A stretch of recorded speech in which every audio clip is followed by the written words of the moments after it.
ಅದೇ ರೀತಿ ಒಂದು ವಿಷಯಗಳನ್ನು ಮುಚ್ಚೋಣ. ಈಗ ತಾನೇ ಸ್ತೋತ್ರ ದೇವ, ಸ್ತೋತ್ರ ಯೇಸುವೆ, ಸ್ತೋತ್ರ ಆತ್ಮ ಎಂಬುದಾಗಿ ನಮ್ಮಲ್ಲಿ ಅರ್ಪಿಸಿದ್ದೇವೆ. ಹೌದು, ನಮ್ಮನ್ನು ಯಥೇಚ್ಛವಾಗಿ ಪ್ರೀತಿಸುವಂತಹ ಪ್ರೀತಿಗಳಲ್ಲಿ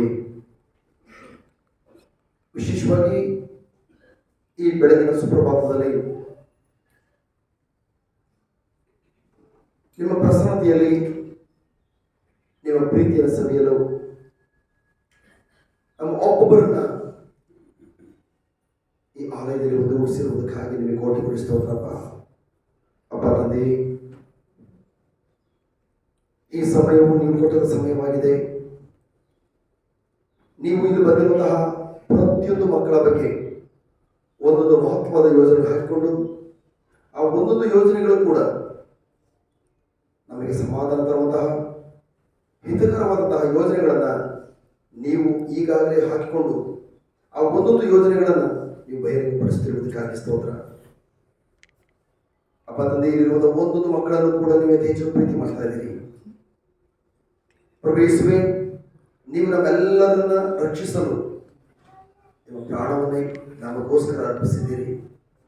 ಅಷ್ಟು ಮಾತ್ರವಲ್ಲ, ನಾವು ಈ ಲೋಕದಲ್ಲಿ ನಾವು ಒಂಟಿಯಾಗಿರಬಾರದು ಎಂಬುದಾಗಿ ನಮಗೆ ಸಹಾಯಕರಾಗಿ ನಮ್ಮೊಂದಿಗೆ ಸದಾಕಾಲ ಜೀವಿಸಲು ನಿಮ್ಮ ಆತ್ಮರನ್ನೇ ನಮಗೆ ದಾರಿಯಲ್ಲಿ ಕೊಟ್ಟಿರುವುದಕ್ಕಾಗಿ ಸ್ತೋತ್ರ. ಒಬ್ಬ ಇದ್ದಾದರೆ ಇಲ್ಲಿ ಬಂದಿರುವಂತಹ ಪ್ರತಿ ಒಬ್ಬೊಬ್ಬರನ್ನು ಕೂಡ ನಿಮ್ಮ ಹತೋಟಿ ತೆಗೆದುಕೊಂಡು ವಿಶೇಷವಾಗಿ ಮಕ್ಕಳಿಗೆ ಸರಳವಾಗಿ ಸುಲಭವಾಗಿ ಅಥವಾ ಒಂದು ರೀತಿಯಲ್ಲಿ ನಿಮ್ಮ ಸ್ವರ್ಗ ಸಾಮ್ರಾಜ್ಯದ ರಹಸ್ಯಗಳನ್ನು ಬಹಿರಂಗಪಡಿಸುವುದಕ್ಕಾಗಿ ಸ್ತೋತ್ರ. ಆ ಒಂದೊಂದು ರಹಸ್ಯಗಳು ನಮ್ಮ ಒಬ್ಬೊಬ್ಬರ ಜೀವಿತವನ್ನು ಮಾರ್ಪಡಿಸೋದು ಮಾತ್ರವಲ್ಲ, ನಮ್ಮನ್ನು ಬಲವಾಗಿ ಬಂಧಿಸಿರುವಂತಹ ಎಲ್ಲ ಬಂಧನಗಳು ಮುರಿದು ಬಿದ್ದು ನಾವೆಲ್ಲರೂ ಬಿಡುಗಡೆ ಹೊಂದಿರುವಂತಹ ಮಕ್ಕಳಾಗಿ ಇಲ್ಲಿಂದ ನಮ್ಮ ಹೊರ ಕಳಿಸಿಕೊಳ್ಳುವುದಕ್ಕಾಗಿ ಸ್ತೋತ್ರ. ರಕ್ಷಕ ನಾಮದಲ್ಲಿ ನಜರೇತಿನ ಪ್ರಭು ಯೇಸು ನಾಮದಲ್ಲಿ ಪ್ರಾರ್ಥಿಸಿದ ನಮ್ಮ ಜೀವ ತಂದೆಯೇ, ಆಮೆನ್, ಆಮೆನ್, ಆಮೆನ್. ನಮೋ ದೇವರ ಪುಸ್ತಕದ ಪೂರ್ಣಿಯೇ, ಪ್ರಭು ನಿಮ್ಮೊಡನೆ ಇದ್ದಾರೆ, ಸ್ತ್ರೀಯರಲ್ಲಿ ಧನ್ಯರು, ಮಕ್ಕಳು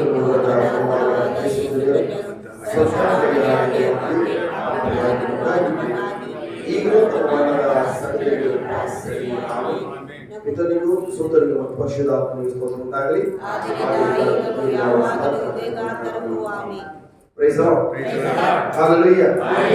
Hallelujah. Hallelujah. Hallelujah. ಎಲ್ಲ ಕೂತ್ಕೊಳ್ಳೋಣ.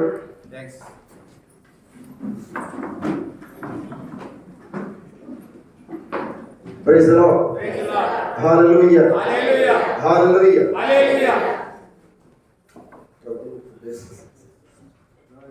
Hallelujah. Thank you, Jesus. Praise the Jesus. Hallelujah. Hallelujah. Thank you, Jesus. Praise the Jesus. Hallelujah. Hallelujah. Thank you, Jesus. Praise the Jesus. Hallelujah.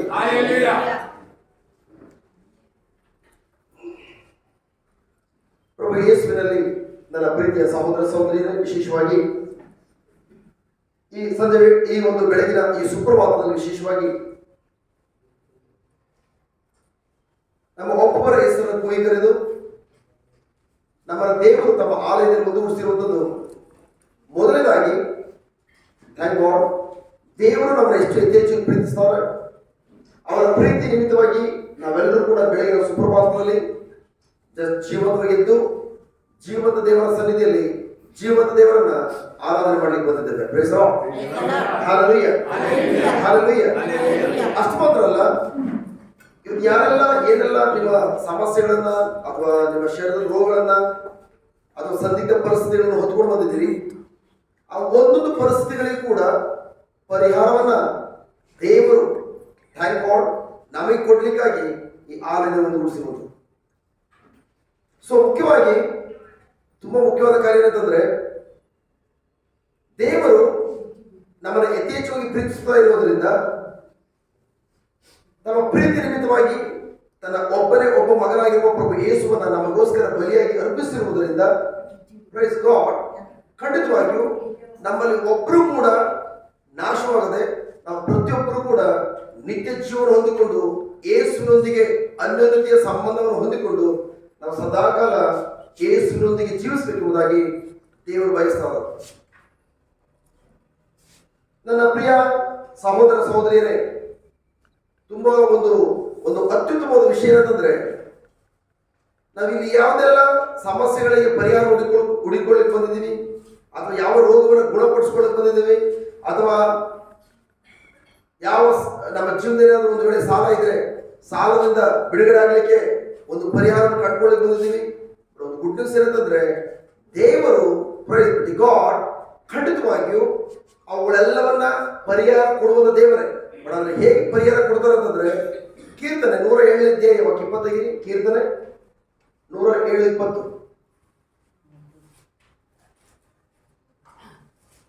ಕೀರ್ತನೆ ಜೋರಾಗಿ.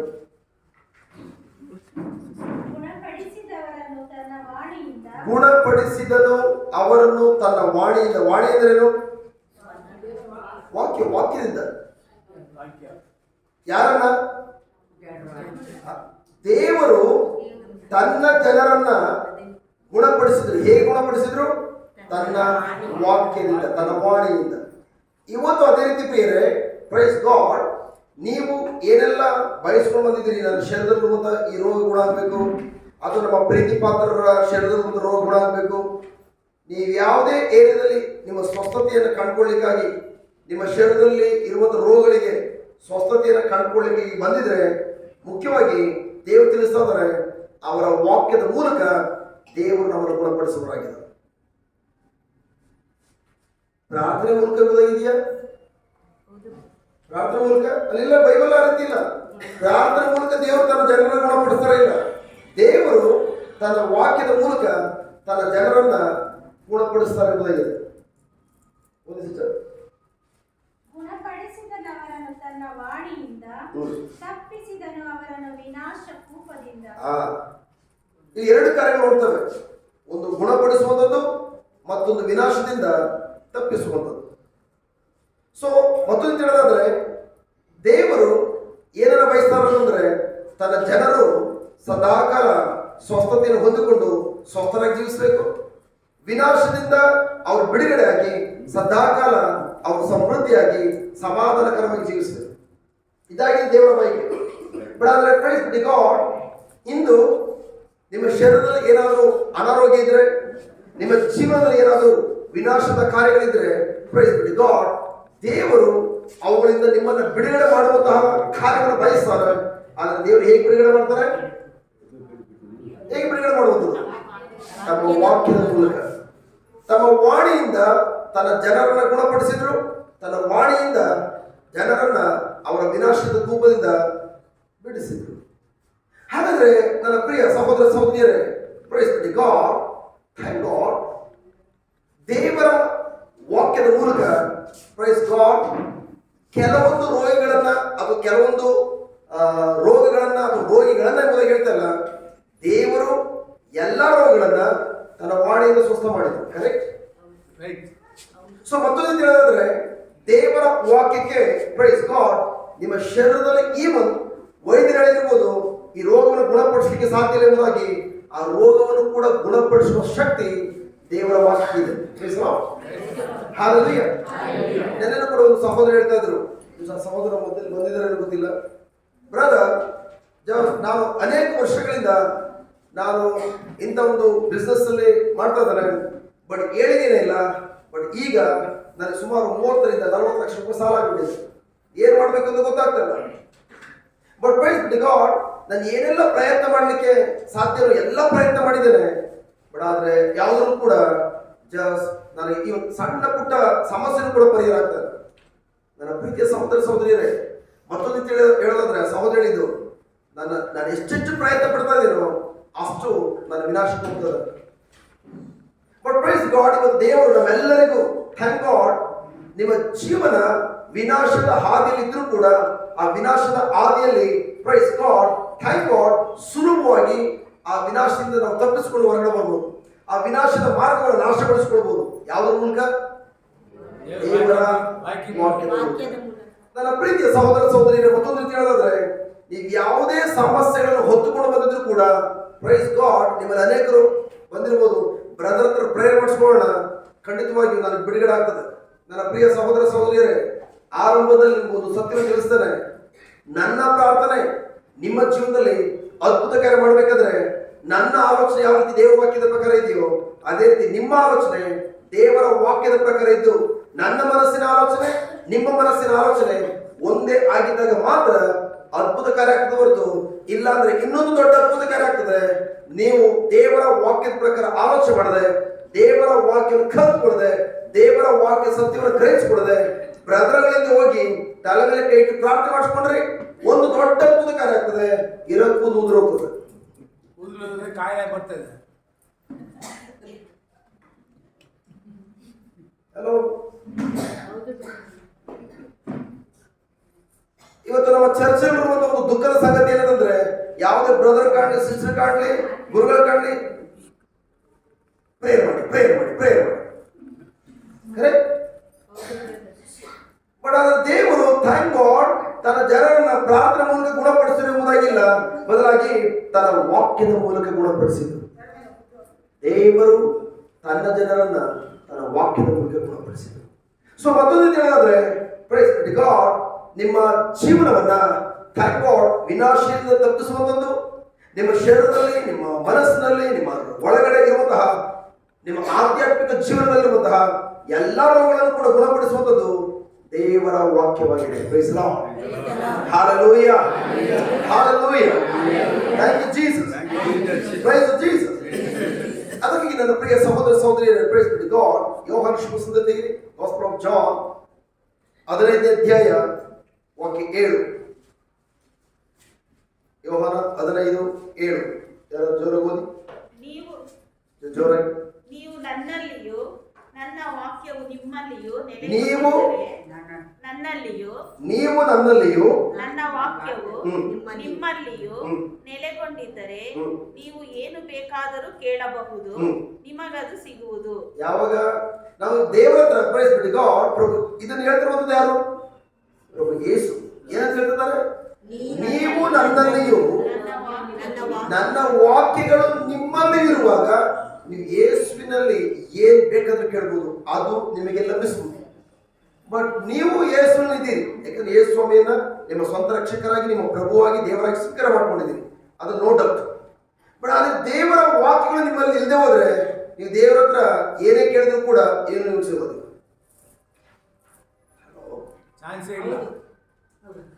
ಎಷ್ಟು ಮಂದಿ ಪ್ರಿಯರೇ, ನಾವು ಕಥೋಲಿಕ ಕ್ರೈಸ್ತರು ಪ್ರೈಸ್ ಗಾಡ್ ಸಮಸ್ಯೆ ಬಂದಾಗ ಪ್ರೈಸ್ ಗಾಡ್ ದೇವರ ವಾಕ್ಯವನ್ನು ಬಿತ್ತನೆ ಮಾಡಿಕೊಳ್ಳುವುದನ್ನ ಅದರ ಕಡೆ ಗಮನ ಕೊಟ್ಟು ದೇವರ ವಾಕ್ಯದಲ್ಲಿ ಕಾಲ ಕಳೀತೇವೆ. ಯಾಕಂದ್ರೆ ಯೇಸು ಹೇಳ್ತಿರುವಂಥದ್ದು, ನೀವು ನನ್ನಲ್ಲಿದ್ದೀರಿ ನೋಡ, ಬಟ್ ನಾನು ನಿಮ್ಮಲ್ಲಿಯೂ ದೇವರ ವಾಕ್ಯಗಳು, ಯೇಸುವಿನ ವಾಕ್ಯಗಳು ನಮ್ಮ ಒಳಗಡೆ ನೆಲೆಗೊಂಡಿದೆ. ಅದೇ ವಾಕ್ಯ ಕುತ್ಕೊಂಡು ನೀವು ನನ್ನಲ್ಲಿಯೂ ನನ್ನ ವಾಕ್ಯವು. ಈಗ ಸಾಕು, ನೀವು ಯೇಸುವಿನಲ್ಲಿ ಇದ್ದೀರಾ? ಹೇಗೆ ಅದು ವಾಕ್ಯ ಇರಲ್ಲ. ಹೇಗಿದ್ದೀರಿ?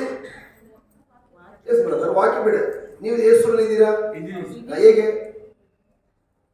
ಹೇಗೆ ನಾವು ಪ್ರೇಯರ್ ಮಾಡಿದಲ್ಲಿ ಇದ್ದೀವಿ, ಪ್ರೇಯರ್ನಲ್ಲಿ ನೆಟ್ಕೊಂಡು ಇರ್ತೀವಿ. ಹೇಗೆ ನೀವು ಯೇಸುವಿನಲ್ಲಿ ಇದ್ದೀರಿ?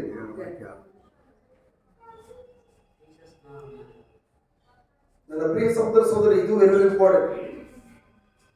ನನ್ನ ಪ್ರೀತಿಯ ಸಹೋದರ ಸಹೋದರಿಯರೇ, ನೀವು ಯಾವಾಗ ಯೇಸುವನ್ನ ನಿಮ್ಮ ಸ್ವಂತ ರಕ್ಷಕರಾಗಿ, ನಿಮ್ಮ ಪ್ರಭುವಾಗಿ, ನೀವು ದೇವರಾಗಿ ಸ್ವೀಕರಿಸಿಕೊಂಡ್ರಿ, ಅದೇ ಕ್ಷಣದಲ್ಲಿ ಪ್ರೈಸ್ ಬಿಡಿ ಗಾಡ್, ತಂದೆ ದೇವರು ನಿಮ್ಮನ್ನ ತೆಗೆದುಕೊಂಡು ಥ್ಯಾಂಕ್ ಕ್ರಿಸ್ತ ಯೇಸು ನೆಲೆಗೊಳಿಸಿದವರು. ನೀವು ಈಗಾಗಲೇ ಯೇಸು ಸ್ವಾಮಿಯಲ್ಲಿ ಇದ್ದೀರಿ. ಬಟ್ ಆದ್ರೆ ಪ್ರಶ್ನೆ, ನೀವು ಯೇಸು ಸ್ವಾಮಿಯಲ್ಲಿ ಇದ್ದು ಏನ್ ಬೇಕಾದ್ರೆ ಕೇಳ್ಕೊಳ್ಳಿ, ನಿಮ್ಗೆ ಸಿಗ್ತದೆ ಎಂಬುದಾಗಿ ಹೇಳ್ತಲ್ಲ. ನೋ, ನೀವು ನನ್ನಲ್ಲಿಯೂ ದೇವರ ವಾಕ್ಯಗಳು, ಯೇಸುವಿನ ವಾಕ್ಯಗಳು ನಿಮ್ಮಲ್ಲಿ ಇರೋದಾದ್ರೆ ಆಗ ನೀವು ಏನ್ ಬೇಕಾದ್ರೂ ಕೇಳ್ಬೋದು, ನಿಮಗೆ ಅದು ಲಭಿಸುವುದು. ಬಟ್ ಪ್ರಶ್ನೆ ಅಂತಂದ್ರೆ, ನೀವು ದೇವರ ಬಳಿಯಲ್ಲಿ ಕೇಳಕ್ ಮುಂಚಿತವಾಗಿ ದೇವರ ವಾಕ್ಯ ನಿಮ್ಮ ಒಳಗಡೆ ಇರ್ಬೇಕಾ ಬೇಡವಾ? ಇರಬೇಕು. ಸೊ ನನ್ನ ಪ್ರಿಯ ಸಹೋದರ ಸಹೋದರಿಯರೇ, ಎಷ್ಟು ಮಂದಿ ಕ್ರೈಸ್ತ ಮಕ್ಕಳಾಗಿರುವಂತ ನಮ್ಮ ಜೀವನದಲ್ಲಿ ನಮಗೆ ಸಮಸ್ಯೆ ಬಂದಾಗ ಪ್ರೈಸ್ ಗಾಡ್, ಸಮಸ್ಯೆ ಬಂದಾಗ ಸಮಸ್ಯೆಗೆ ಪರಿಹಾರ ಕೊಡುವುದಾಗಿ ದೇವರ ಬಳಿಯಲ್ಲಿ ಪ್ರೇಯರ್ ಮಾಡಕ್ ಮುಂಚಿತವಾಗಿ ದೇವರ ವಾಕ್ಯ ಹುಡಿಕೊಂಡು ದೇವರ ವಾಕ್ಯವನ್ನು ನಮ್ಮ ಹೃದಯದಲ್ಲಿ ಬಿತ್ತು ಮಾಡ್ಕೊಳ್ತೇವೆ? ಇಲ್ಲ. ನಾವೇನ್ ಕಲ್ತ್ಕೊಂಡು ಬಂದಿದ್ದೇವೆ, ನಮ್ಗೆಲ್ಲ ಕಲ್ತಿರೋದೇನು, ನಾವು ಕಲ್ತ್ಕೊಂಡಿರೋದೇನು? ಯಾರ ಹತ್ರ ಹೋಗಿ ಬ್ರದರ್ ನನ್ನ ಕುಟುಂಬದಲ್ಲಿ ಸಮಸ್ಯೆ ಇದೆ, ಶಕ್ತವಾಗಿ ಪ್ರಾರ್ಥನೆ ಮಾಡಿ ದೇವರು ಸಮಸ್ಯೆ ಪರಿಹಾರ ಮಾಡ್ತಾರೆ. ಹಲೋ, ನಿಮ್ಮ ಪ್ರಾರ್ಥನೆಗೆ ಶಕ್ತಿ ಬರುವಂಥದ್ದು ದೇವರ ವಾಕ್ಯ ಇದ್ರೆ ಮಾತ್ರ ದೇವರ ಶಕ್ತಿ ಬರ್ತದೆ ಪ್ರಾರ್ಥನೆಗೆ. ಇಲ್ಲ ಟೊಳ್ಳು ಪ್ರಾರ್ಥನೆ, ಇನ್ನು ಗೊಡ್ಡು ಪ್ರಾರ್ಥನೆ, ಇನ್ನು ಸುಲಭ ಗೊಡ್ಡು ಪ್ರಾರ್ಥನೆ. ಸೊ ಅದಕ್ಕಾಗಿ ತುಂಬಾ ಮುಖ್ಯವಾದ ಕಾರ್ಯ ಅಂತಂದ್ರೆ ಪ್ರೈಸ್ ಬಿಡಿ ಗಾಡ್, ನಾನು ದೇವರ ಬಳಿಯಲ್ಲಿ ಪ್ರೈಸ್ ಬಿಡಿ ಗಾಡ್ ಏನನ್ನಾದ್ರೂ ಕೇಳ್ಕೊಳ್ಳೋಕೆ ಮೊದಲು ನನ್ನ ಹೃದಯದಲ್ಲಿ ದೇವರ ವಾಕ್ಯವನ್ನ ನೆಲೆಗೊಳಿಸ್ಕೊಳ್ಬೇಕು. ನೀವು ಪ್ರೈಸ್ ಬಿಡಿ ಗಾಡ್ ನನ್ನಲ್ಲಿಯೂ ನನ್ನ ವಾಕ್ಯಗಳು ನಿಮ್ಮಲ್ಲಿಯೂ ನೆಲೆಗೊಂಡಿದ್ರೆ, ನಿಮ್ಮಲ್ಲಿ ನೆಲೆಗೊಳ್ಳೋದು ನಿಮ್ಮಲ್ಲಿ ಒಂದ್ಸಲಿ ಹಾಕೊಂಡು ಪುನಃ ಮೇಲೆ ಅದಕ್ಕೆ ವಿರುದ್ಧವಾಗಿ ಇರೋದನ್ನ ಆಲೋಚನೆ ಮಾಡುವಂಥದ್ದಲ್ಲ. ದೇವರ ವಾಕ್ಯ ನಿಮ್ಮ ಹೃದಯದಲ್ಲಿ ಬಿತ್ತನಾಗಿ ಪ್ರೈಸ್ ಗಾಡ್, ಆ ವಾಕ್ಯದಲ್ಲಿ ಪ್ರೈಸ್ ಗಾಡ್ ನೀವು ನೆಲೆಗೊಂಡಿದ್ರೆ ನೀವು ಪ್ರಭು ಯೇಸುವಿನಲ್ಲಿ ಏನ್ ಬೇಕಾದ್ರೂ ಕೇಳ್ಬೋದು. ಯಾಕೆಂದ್ರೆ ದೇವರ ವಾಕ್ಯ ನಿಮ್ಗೆ ಗೊತ್ತಿದ್ರೆ ಮಾತ್ರ ನೀವು ಕೇಳ್ಕೊಳ್ಳುವಂತ ಪ್ರಾರ್ಥನೆ ದೇವರ ವಾಕ್ಯಕ್ಕೆ ಅನುಗುಣವಾಗಿರ್ತದೆ. ಹಲೋ,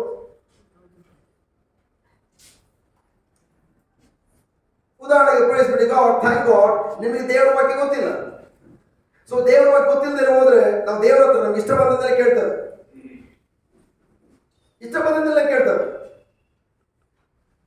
ಬಟ್ ಆದ್ರೆ ಪ್ರೈಸ್ ಬಿಡಿ ಗಾಡ್ ನಿಮಗೆ ದೇವರ ವಾಕ್ಯ ಗೊತ್ತಿದ್ರೆ ಮಾತ್ರ ಥ್ಯಾಂಕ್ ಗಾಡ್ ದೇವರು ನನಗೆ ತನ್ನ ಕೃಪೆಯಿಂದ ಯಾವುದೆಲ್ಲವನ್ನು ಕೊಟ್ಟಿದ್ದಾರೋ ಅವುಗಳಿಗೆ ತಕ್ಕಂತೆ ಮಾತ್ರ ನೀವು ಈ ಕಡೆಯಿಂದ ವಿಶ್ವಾಸದಿಂದ ಕೇಳ್ಕೊಳ್ತೀರಿ. ದೇವರು ಕೊಡದೆ ಇರುವುದನ್ನ ನೀವು ಎಷ್ಟೇ ಈ ಕಡೆಯಿಂದ ಕೊಡಿಯುವುದಾಗಿ ದೇವರ ಹತ್ರ ಪ್ರಾರ್ಥನೆ ಮಾಡಿದ್ರು ಕೂಡ ದೇವರು ಅದನ್ನು ನಿಮ್ಗೆ ಓದಿಸ್ಕೊಡ್ಲಿಕ್ಕೆ ಸಾಧ್ಯವಾಗುವುದಿಲ್ಲ. ಅದಕ್ಕಾಗಿ ದೇವರು ಪ್ರೈಸ್ ದಿ ಗಾಡ್ ಅವರು ಬಯಸುವಂಥದ್ದೇನಂತಂದ್ರೆ ನೀವು ಪ್ರಾರ್ಥನೆ ಮಾಡುವುದಕ್ಕೆ ಮುಂಚಿತವಾಗಿ ನಾನು ನನ್ನ ಕೃಪೆಯಿಂದ ನಿಮಗೆ ಈಗಾಗಲೇ ಯಾವುದೆಲ್ಲವನ್ನು ಒದಗಿಸಿಕೊಟ್ಟಿದ್ದೀನೋ ಅದನ್ನ ನನ್ನ ವಾಕ್ಯದ ಮೂಲಕ ನೀವು ಅರಿತವರಾಗಿ ಆ ವಾಕ್ಯವನ್ನು ತೆಗೆದುಕೊಂಡು ನಿಮ್ಮ ಹೃದಯದಲ್ಲಿ ಬಿತ್ತನೆ ಮಾಡಿಕೊಂಡಿದ್ರೆ ಆ ವಾಕ್ಯ ನೆಕ್ಸ್ಟ್ ನೀವು ಬಾಯಿಗೆ ಕೇಳುವಾಗ ಖಂಡಿತವಾಗಿ ಬಾಯಿಗೆ ನುಡಿಯುವಾಗ ಆ ವಾಕ್ಯವು ನಿಮ್ಮ ಜೀವನದಲ್ಲಿ ಫಲವನ್ನು ಆರಂಭಿಸ್ತದೆ. ಹಲೋ,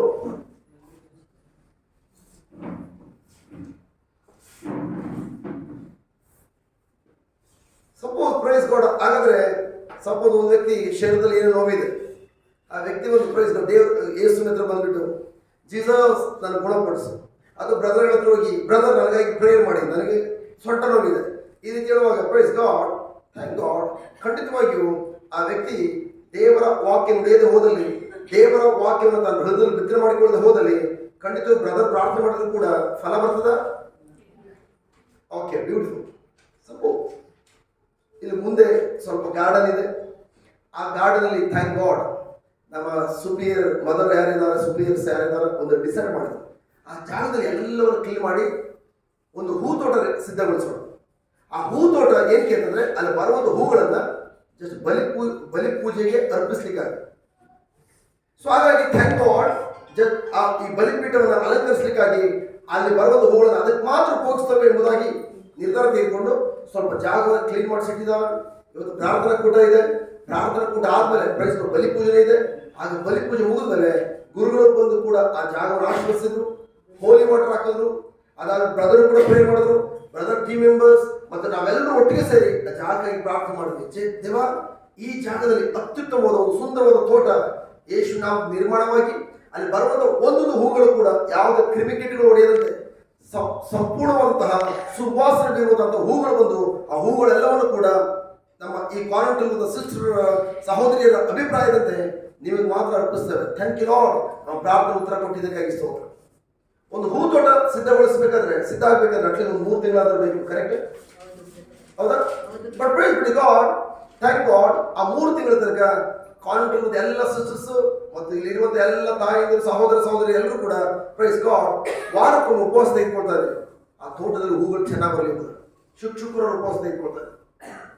ಅದಾದ್ಮೇಲೆ ಪ್ರೈಸ್ ಪ್ರತಿದಿನ ಹೋಗಿ ಗೊಬ್ಬರ ಮತ್ತು ನೀರೆಲ್ಲ ಆಗ್ತಾ ಇದ್ದೀವಿ, ಏನೆಲ್ಲ ಬೇಕು ಎಲ್ಲ ಮಾಡ್ತಾ ಇದ್ದೀವಿ. 3 ತಿಂಗಳು ಆದ್ಮೇಲೆ ಪ್ರೈಸ್ ಬಿಡಿ ಗಾಡ್ ಆ ತೋಟದಲ್ಲಿ ಹೋಗಿ ನೋಡ್ತೀರಿ ಹೂ ಗಿಡಗಳು ಬಂದಿರ್ತದೆ, ಹೌದಾ? ಹೂಗಳು ಬಂದಿರ್ತದೆ, ಕರೆಕ್ಟ್. So thank god. ಮತ್ತೊಮ್ಮೆ ಹೇಳ್ತಾರೆ ನಾನು ಹೇಳಿದ ಗಮನ ಕೊಟ್ಟು ಕೇಳಿಸ್ಕೊಳ್ಳಿ. ಬ್ರದರ್ ಪ್ರೇ ಮಾಡಿದ್ದಾರೆ, ಬ್ರದರ್ ಟೀಮ್ ಮೆಂಬರ್ಸ್ ಪ್ರೇ ಮಾಡಿದ್ದಾರೆ, ನಾವೆಲ್ಲರೂ ಒಟ್ಟಿಗೆ ಸೇರಿ ಮಧ್ಯಸ್ಥಿಕೆ ಪ್ರೇ ಮಾಡಿದ್ದೇವೆ. ಗುರುಗಳು ಬಂದಿದ್ದಾರೆ, ಗುರುಗಳು ಕೂಡ ಪ್ರಾರ್ಥಿಸಿ ಹೋಲಿ ವಾಟರ್ ಹಾಕಿದ್ದಾರೆ. ಅಷ್ಟು ಮಾತ್ರ ಅಲ್ಲ, ಪ್ರತಿದಿನ ಗೊಬ್ಬರ ಮತ್ತು ನೀರನ್ನು ಹಾಕ್ತಾ ಇದ್ದೀರಿ, ವಾರಕ್ಕೆ ಉಪವಾಸ ಮಾಡ್ತಾ ಇದ್ದೀರಿ, ಅದನ್ನ ಹರಕೆ ಕಟ್ಕೊಂಡಿದ್ದೀರಿ, ಚರ್ಚ್ ಮಾತ್ರ ಅವುಗಳನ್ನ ರೂಪಿಸ್ತಾರೆ ಎಂಬುದಾಗಿ ಇಷ್ಟೆಲ್ಲ ಮಾಡಿದ್ದೀರಿ. ಅದರ ಬೀಜ ಬಿತ್ತನೆ ಮಾಡಿಲ್ಲ. ಜಸ್ಟ್ 3 ತಿಂಗಳಾದ್ಮೇಲೆ ಫಲ ಬಂದಿರ್ತದ? ಬಂದಿರಲ್ಲ. ಬೀಜ ಹಾಕಿಲ್ಲ. ಗುರುಗಳು ಬಂದು ಪ್ರೇಯರ್ ಮಾಡಿಲ್ವಾ? ಫಾದರ್ ಬಂದು ಬ್ಲೆಸ್ ಮಾಡಿಲ್ವಾ? ಹೋಲಿ ವಾಟರ್ ಹಾಕಿಲ್ವಾ? ಬ್ರದರ್ ಬಂದು ಪ್ರೇಯರ್ ಮಾಡಿಲ್ಲ. ಮೈಸೂರಿನಿಂದ ಬ್ರದರ್ ಬಂದು ನಾವೆಲ್ಲರೂ ಮಧ್ಯಸ್ಥಿಗೆ ಪ್ರೇಯರ್ ಮಾಡಿಲ್ವಾ? ಅಷ್ಟು ಮಾತ್ರ ಅಲ್ಲ, ಥ್ಯಾಂಕ್ ಗಾಡ್ ವಾರಕ್ಕೊಮ್ಮೆ ನೀವು ಉಪವಾಸ ಮಾಡ್ತಾ ಇಲ್ವಾ?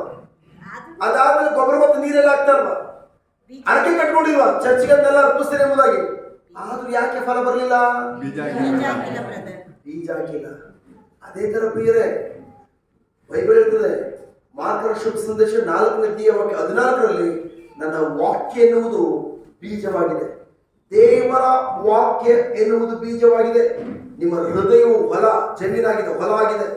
ದೇವರ ವಾಕ್ಯ ಎಂಬ ಬೀಜವನ್ನ ನಿಮ್ಮ ಹೃದಯದಲ್ಲಿ ಬಿತ್ತನೆ ಮಾಡ್ಕೊಳ್ಳದೆ ನೀವೆಷ್ಟೇ ಪ್ರಾರ್ಥನೆ ಮಾಡ್ಬೋದು, ಉಪವಾಸ ಮಾಡ್ಬೋದು, ಮಧ್ಯಸ್ಥಿಕೆ ಮಾಡ್ಬೋದು, ಅಥವಾ ಅನೇಕ ರೀತಿಯ ಪ್ರಾರ್ಥನೆಗಳನ್ನ ನೀವು ಮಾಡ್ಬೋದು.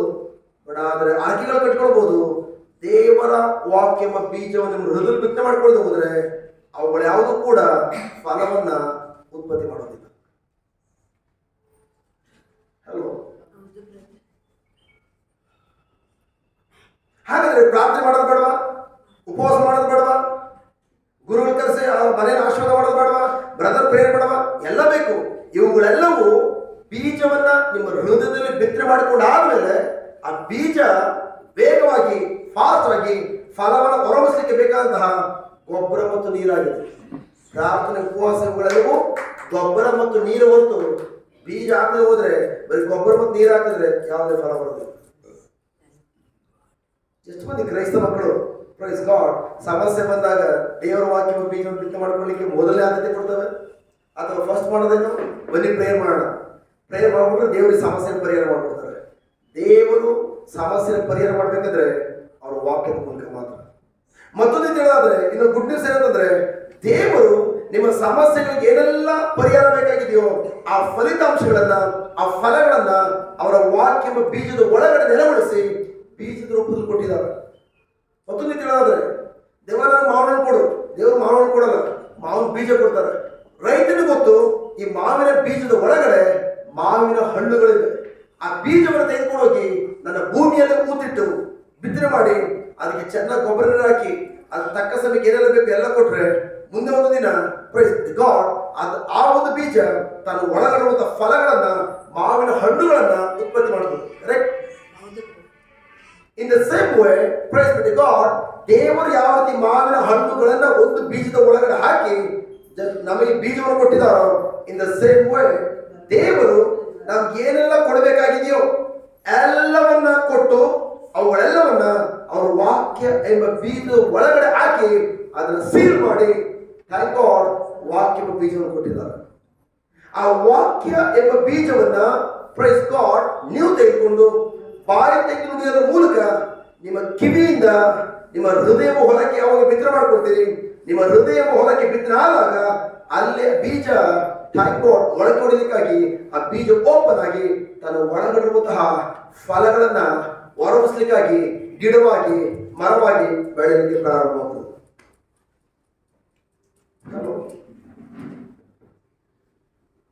ನನ್ನ ಪ್ರಿಯ ಸಹೋದರ ಸಹೋದರಿಯರೇ, ಪ್ರೈಸ್ ದಿ ಗಾಡ್, ಒಬ್ಬ ರೈತನಿಗೆ ಥ್ಯಾಂಕ್ ಗಾಡ್ ಮಾವಿನ ಬೀಜ ಕೊಟ್ಬಿಟ್ಟು, ನೋಡಪ್ಪ ಇದು ಒಳ್ಳೆ ತಳಿಯ ಮಾವಿನ ಬೀಜ, ನೀನು ಜಮೀನಲ್ಲಿ ತೆಗೆದುಕೊಂಡು ಬಿತ್ತನೆ ಮಾಡು, ಒಳ್ಳೆ ಮಾವಿನ ಹಣ್ಣು ಬರ್ತದೆ. ನೀನು ಇದು 1 kg ಮಾಮೂಲಿ ಆರ್ಡಿನರಿ ಮಾವಿನ ಹಣ್ಣು ₹100 ಆದ್ರೆ ಇದು ಹೈಬ್ರಿಡ್, ಇದು ಇಂಥ ದೇಶದಿಂದ ಬಂದಿರುವಂಥದ್ದು. ಒಂದು ಹಣ್ಣಿನ ಬೆಲೆ, ಒಂದು ಹಣ್ಣಿಗೆ ಸುಮಾರು ₹1000 ಬೆಲೆ. ಅಂತ ಒಳ್ಳೆ ತಳಿಯ ಬೀಜವನ್ನ ರೈತರು ಕೊಡುವಾಗ ರೈತ ತೆಗೆದುಕೊಂಡೋಗಿ ಜಮೀನಲ್ಲಿ ಬಿತ್ತನೆ ಮಾಡಿದ, ಅವನು ಥ್ಯಾಂಕ್ ಗಾಡ್ ಅವನು 1 ವರ್ಷ 2 ವರ್ಷ ಅವನು ಆ ಬೀಜದ ಕಾಲಗಳೇನಾದ್ರೆ ಮೈ ಗಾಡ್ ನೆಕ್ಸ್ಟ್ ವರ್ಷ ಇಡೀ ಮಾವಿನ ಹಣ್ಣುಗಳನ್ನು ಬೆಳೆಯುವಂತ ಎಲ್ಲ ರೈತರಿಗಿಂತ ದೊಡ್ಡ ಶ್ರೀಮಂತರಾಗ್ಬೋದು. ಯಾಕಂದ್ರೆ ಅಂತ ಒಳ್ಳೆ ತಳಿ, ಅಷ್ಟು ಬೆಲೆ ಬಾಳುವಂತ ಹಣ್ಣು, ಒಂದು ಹಣ್ಣಿಗೆ ₹1000. ಬಟ್ ಅದರ price be to god thank god ಈಗ ಆತನು ಹೋದ ತನ್ನ ಜಮೀನಲ್ಲಿ ಬೀಜ ಬಿತ್ತನೆ ಮಾಡ್ದ. ಬೀಜ ಬಿತ್ತನೆ ಮಾಡಿ ಪ್ರೈಸ್ ಬಿಟ್ಟು ಗಾಡ್ ಅಲ್ಲಿಂದ ಯಾರಿಗಾದ್ರು ನಿಮಗೇನಾದ್ರು ಫೋನ್ ಮಾಡಿ ಜಸ್ಟ್ ಮೇಡಮ್ ಅಥವಾ ಸಿಸ್ಟರ್ ಬ್ರದರ್ ಪ್ರೇಯರ್ ಮಾಡಿ. ಏಕೆ ಪ್ರೇಯರ್ ಮಾಡಬೇಕು? ನಾನು ನನ್ನ ಜಮೀನಲ್ಲಿ ಒಳ್ಳೆಯ ತಳಿಯ ಮಾವಿನ ಬೀಜ ಬಿತ್ತನೆ ಮಾಡಿದ್ದೇನೆ, ದಯವಿಟ್ಟು ಪ್ಲೀಸ್ ಆ ಮಾವಿನ ಬೀಜ ಬಿತ್ತನೆ ಮಾಡಿದ್ದೇನೆ, ದಯವಿಟ್ಟು ಅಲ್ಲಿ ಬ್ರದರ್ ಮಾವಿನ ಹಣ್ಣೇ ಬರಬೇಕು ಬ್ರದರ್, ಬೇರೆ ಯಾವ ಹಣ್ಣು ಬರಬಾರ್ದು ಬ್ರದರ್, ಪ್ಲೀಸ್ ಬ್ರದರ್ ಮಾವಿನ ಹಣ್ಣೇ ಬರಬೇಕು ಬ್ರದರ್, ಪ್ರೇಯರ್ ಮಾಡಿ ಬ್ರದರ್. ಈ ರೀತಿ ಏನಾದ್ರು ರೈತ ಫೋನ್ ಮಾಡ್ತಾನೆ?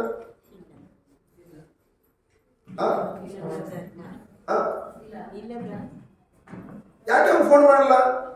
ಅವನು ಚೆನ್ನಾಗಿ ಗೊತ್ತಿದೆ ನಾನು ಹಾಕಿರುವಂಥದ್ದು ಬಿತ್ತನೆ ಮಾಡುವಂಥದ್ದು ಮಾವಿನ ಬೀಜ, ಅದಕ್ಕಾಗಿ ಆ ಮಾವಿನ ಬೀಜ ಪ್ರೈಸ್ ಗಾಡ್ 100% ಗ್ಯಾರಂಟಿ ಮಾವಿನ ಹಣ್ಣುಗಳನ್ನು ಮಾತ್ರ ಉತ್ಪತ್ತಿ ಮಾಡುತ್ತದೆ. ಕರೆಕ್ಟ್?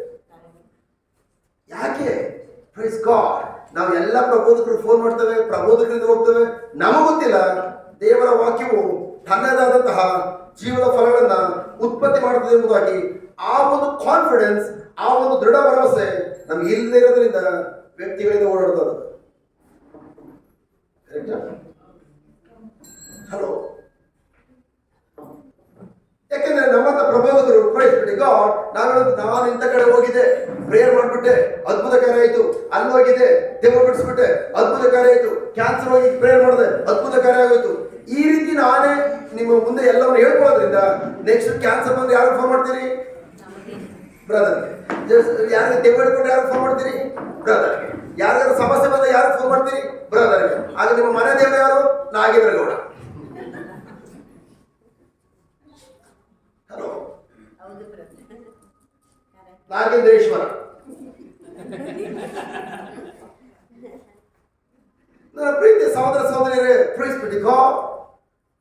ನಾನಿಲ್ಲಿ ನಿಂತ್ಕೊಂಡು ನಾನು ಹೋಗಿ ಅದ್ಭುತ ಕಾರ್ಯ ಮಾಡಿದೆ, ನಾನು ರೋಗಿ ಗುಣಪಡಿಸಿದೆ, ಅದಲ್ಲ. ನೋ, ಬದಲಾಗಿ ಪ್ರೈಸ್ ಬಿಡಿ ಗಾಡ್ ನಿಮ್ಮೆಲ್ಲರ ಗಮನ ಪ್ರೈಸ್ ಗಾಡ್, ಥ್ಯಾಂಕ್ ಗಾಡ್, ಯೇಸುವಿನ ಹಿಂದೆ ಹೋಗ್ಬೇಕು, ಯೇಸುವಿನ ವಾಕ್ಯದ ಹಿಂದೆ ಹೋಗ್ಬೇಕು. ಅದಾಗಿದೆ ಪ್ರೈಸ್ ಬಿಡಿ God. Hallelujah. Thank you Jesus. ನಮ್ಮೆಲ್ಲರ ಗಮನ, ನಮ್ಮೆಲ್ಲರ ದೃಷ್ಟಿ, ನಮ್ಮೆಲ್ಲರ ಫೋಕಸ್ ಬಂದು ಯೇಸುವಿನ ಮೇಲೆ ಹೋಗ್ಬೇಕು ಹೊರತು, ಅವರ ವಾಕ್ಯದ ಮೇಲೆ ಹೋಗ್ಬೇಕು ಹೊರತು ವ್ಯಕ್ತಿ ಮೇಲೆ ಹೋಗ್ಬಾರ್ದು. ಪ್ಲೀಸ್,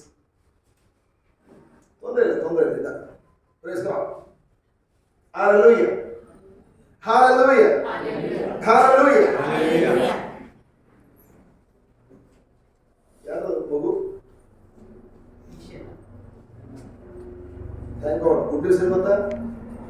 ಇವತ್ತು ಮಾರ್ಕ್ ಮಾಡಿಟ್ಬಿಡಿ, ಮುಂದೆ ಒಂದು ದಿನ, ಇವತ್ತು ಯಾರು ಮಗುರು ಕರೀಲಿಲ್ಲ, ಮುಂದೆ ಒಂದು ದಿನ ನೀವು ದೇವರ ವಾಕ್ಯ ನೀವಿಬ್ಬರು ನೆಲೆಗೊಂಡು ಆ ಮಗುವಿನ ದೇವರ ವಾಕ್ಯ ನಡೆಸೋದಾದ್ರೆ ಮುಂದೆ ಒಂದು ದಿನ ನನಗಿಂತಲೂ ಪವರ್ಫುಲ್ ಆದ ಪ್ರೀಚರ್ ಆಗಿ ಮುಂದೆ ಒಂದು ಸ್ಟೇಜ್ ಮೇಲೆ ಮೈಕಿಡಿದ್ದಾರೆ.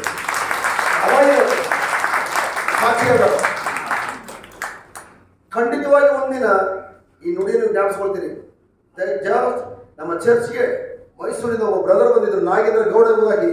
ಅವತ್ತು ಪ್ರವಾದ ಬಂದಿದ್ರು. ಇವತ್ತು ಥ್ಯಾಂಕ್ ಗಾಡ್. ಇವನ್ ನೀವು ಹೇಳ್ದೆ ಹೋದ್ರು ಕೂಡ ನಿಮ್ಮ ಮಗಳ ಮೈಕ್ ಹಿಡ್ಕೊಂಡು ಹೇಳ್ತಾಳೆ, ನನ್ನ ಬಗ್ಗೆ ನಮ್ಮ ಡ್ಯಾಡಿ ಮಮ್ಮಿಗೆ Nagendra Gowda brother praise God ಒಂದು ಪ್ರವಾದ ನುಡಿದಿದ್ರು. ಇವತ್ತು ಥ್ಯಾಂಕ್ ಗಾಡ್ ಆ ಕಾರ್ಯ ನನ್ನ ಜೀವನ ನೆರವೇರಿದೆ ಎಂಬುದಾಗಿ ಆ ಮಗಳಿಗೆ ಸಾಕ್ಷಿ. ಏನು ಹೆಸರು? ನಿಶಲ್. ಜಸ್ಟ್ ನೋಡೋಣ. Hello, praise the Lord. Praise the Lord. Hallelujah. Thank you Jesus. Thank you Jesus. Thank you Jesus. Hallelujah. Hallelujah. ನನ್ನ ಪ್ರಿಯ ಸಹೋದರ ಸಹೋದರಿಯರ very very important good news ಏನು ಗೊತ್ತಾ? Thank God. ನನಗೆ ಆಶ್ಚರ್ಯ ಆಯಿತು. ನಾನು ಪ್ರಬೋಧ ಮಾಡ್ತಾ ಇದ್ದಾನೆ ಸುಮಾರು ಅರ್ಧ ಗಂಟೆ 1 ಗಂಟೆಯಿಂದ. ನೀವು ಗಮನ ನನ್ನ ಕಡೆ ಇತ್ತು. ಬಟ್ ಯಾವ ಥರ ಸಡನ್ ಆಗಿ ಯಾಕೆ ಬೇರೆ ಕಡೆ ಹೋಗ್ತದೆ? C, praise God.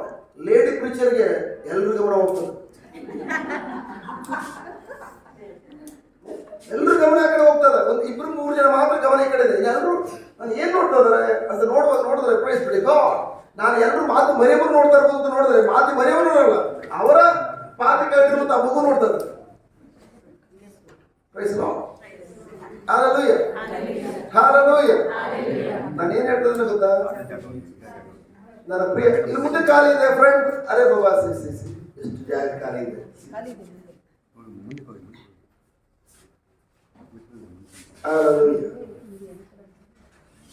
Thank you Jesus. Praise Jesus. Hallelujah.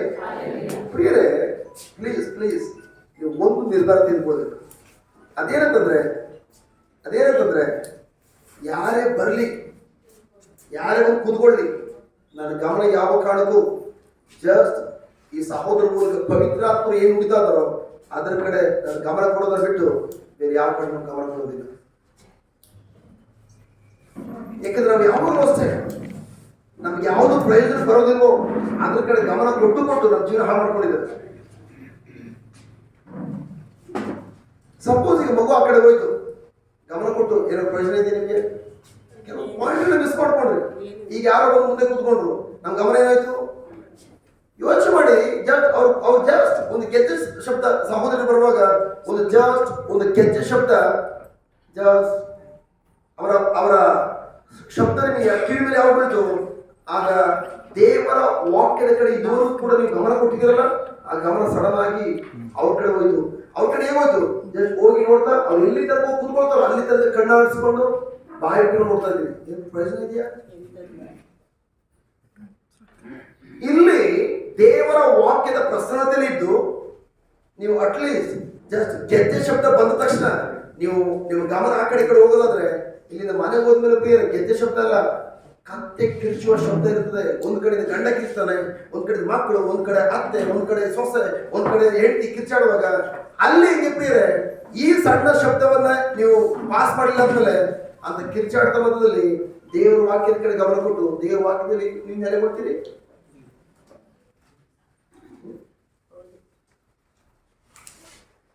So ಅದಕ್ಕೆ ನನ್ನ ಪ್ರಿಯ ಸಹೋದರ very very important. Praise God. ದೇವರ ವಾಕ್ಯಗಳು ನಿಮ್ಮಲ್ಲಿ ನೆಲೆಗೊಂಡಿರುವಾಗ ಆಗ ಮಾತ್ರ ಥ್ಯಾಂಕ್ ಗಾಡ್ ಆ ವಾಕ್ಯಕ್ಕೆ ಅನುಗುಣವಾಗಿ ನೀವು ಪ್ರಭು ಯೇಸುವಿನಲ್ಲಿ ನೀವು ಏನ್ ಬೇಕಾದ್ರೂ ಕೇಳ್ಕೊಳ್ಳಿ, ಆಗ ಅದು ನಿಮಗೆ ಲಭಿಸುವುದು. ನಿಮಗೆ ದೇವರ ವಾಕ್ಯ ಗೊತ್ತಿಲ್ಲ, ಉಳಿಸರೆ ಮಾಡಬಹುದು, ಮೊಣಕಾಲು ಹೊಡ್ಕೊಂಡು ನಿಮ್ಮ ಜೀವನ ಏನು ಸಂಭವಿಸುತ್ತೆ? ಅದನ್ನಾಗಿದೆ ಈ ತರ ಓದಿದ್ದು ಯೋಹಾನ 15:27. ಹಾಗಾದ್ರೆ ದೇವರ ವಾಕ್ಯವನ್ನು ಕಲ್ತ್ಕೊಳ್ಳೋದು ತುಂಬಾ ಮುಖ್ಯವಾದದ್ದ. ದೇವರ ವಾಕ್ಯ ಬೇಕಾ ಬೇಡ? ಹಾಗಾದ್ರೆ ಥ್ಯಾಂಕ್ ಗಾಡ್, ದೇವರು ಈಗ ನಾವು ನೋಡಿದ್ವಿ, ತನ್ನ ವಾಣಿಯಿಂದ ತನ್ನ ಜನರನ್ನ ಗುಣಪಡಿಸಿದ್ರು, ತನ್ನ ವಾಣಿಯ ಮೂಲಕ ಜನರನ್ನ ತನ್ನ ಅವರ ವಿನಾಶದಿಂದ ಬಿಡುಗಡೆ ಮಾಡಿದ್ರು. ಅಷ್ಟು ಮಾತ್ರ ಬೇರೆ ದೇವರು ಗಾಡ್ ಇವತ್ತು ನಾವು ಏನೆಲ್ಲ ಸುತ್ತಮುತ್ತಲು ಕಣ್ಣಾರು ನೋಡ್ತಾ ಇದೀವೋ ಎಲ್ಲವನ್ನು ಕೂಡ ಸೃಷ್ಟಿ ಮಾಡಿದ್ದು ತಮ್ಮ ನುಡಿಯಿಂದ.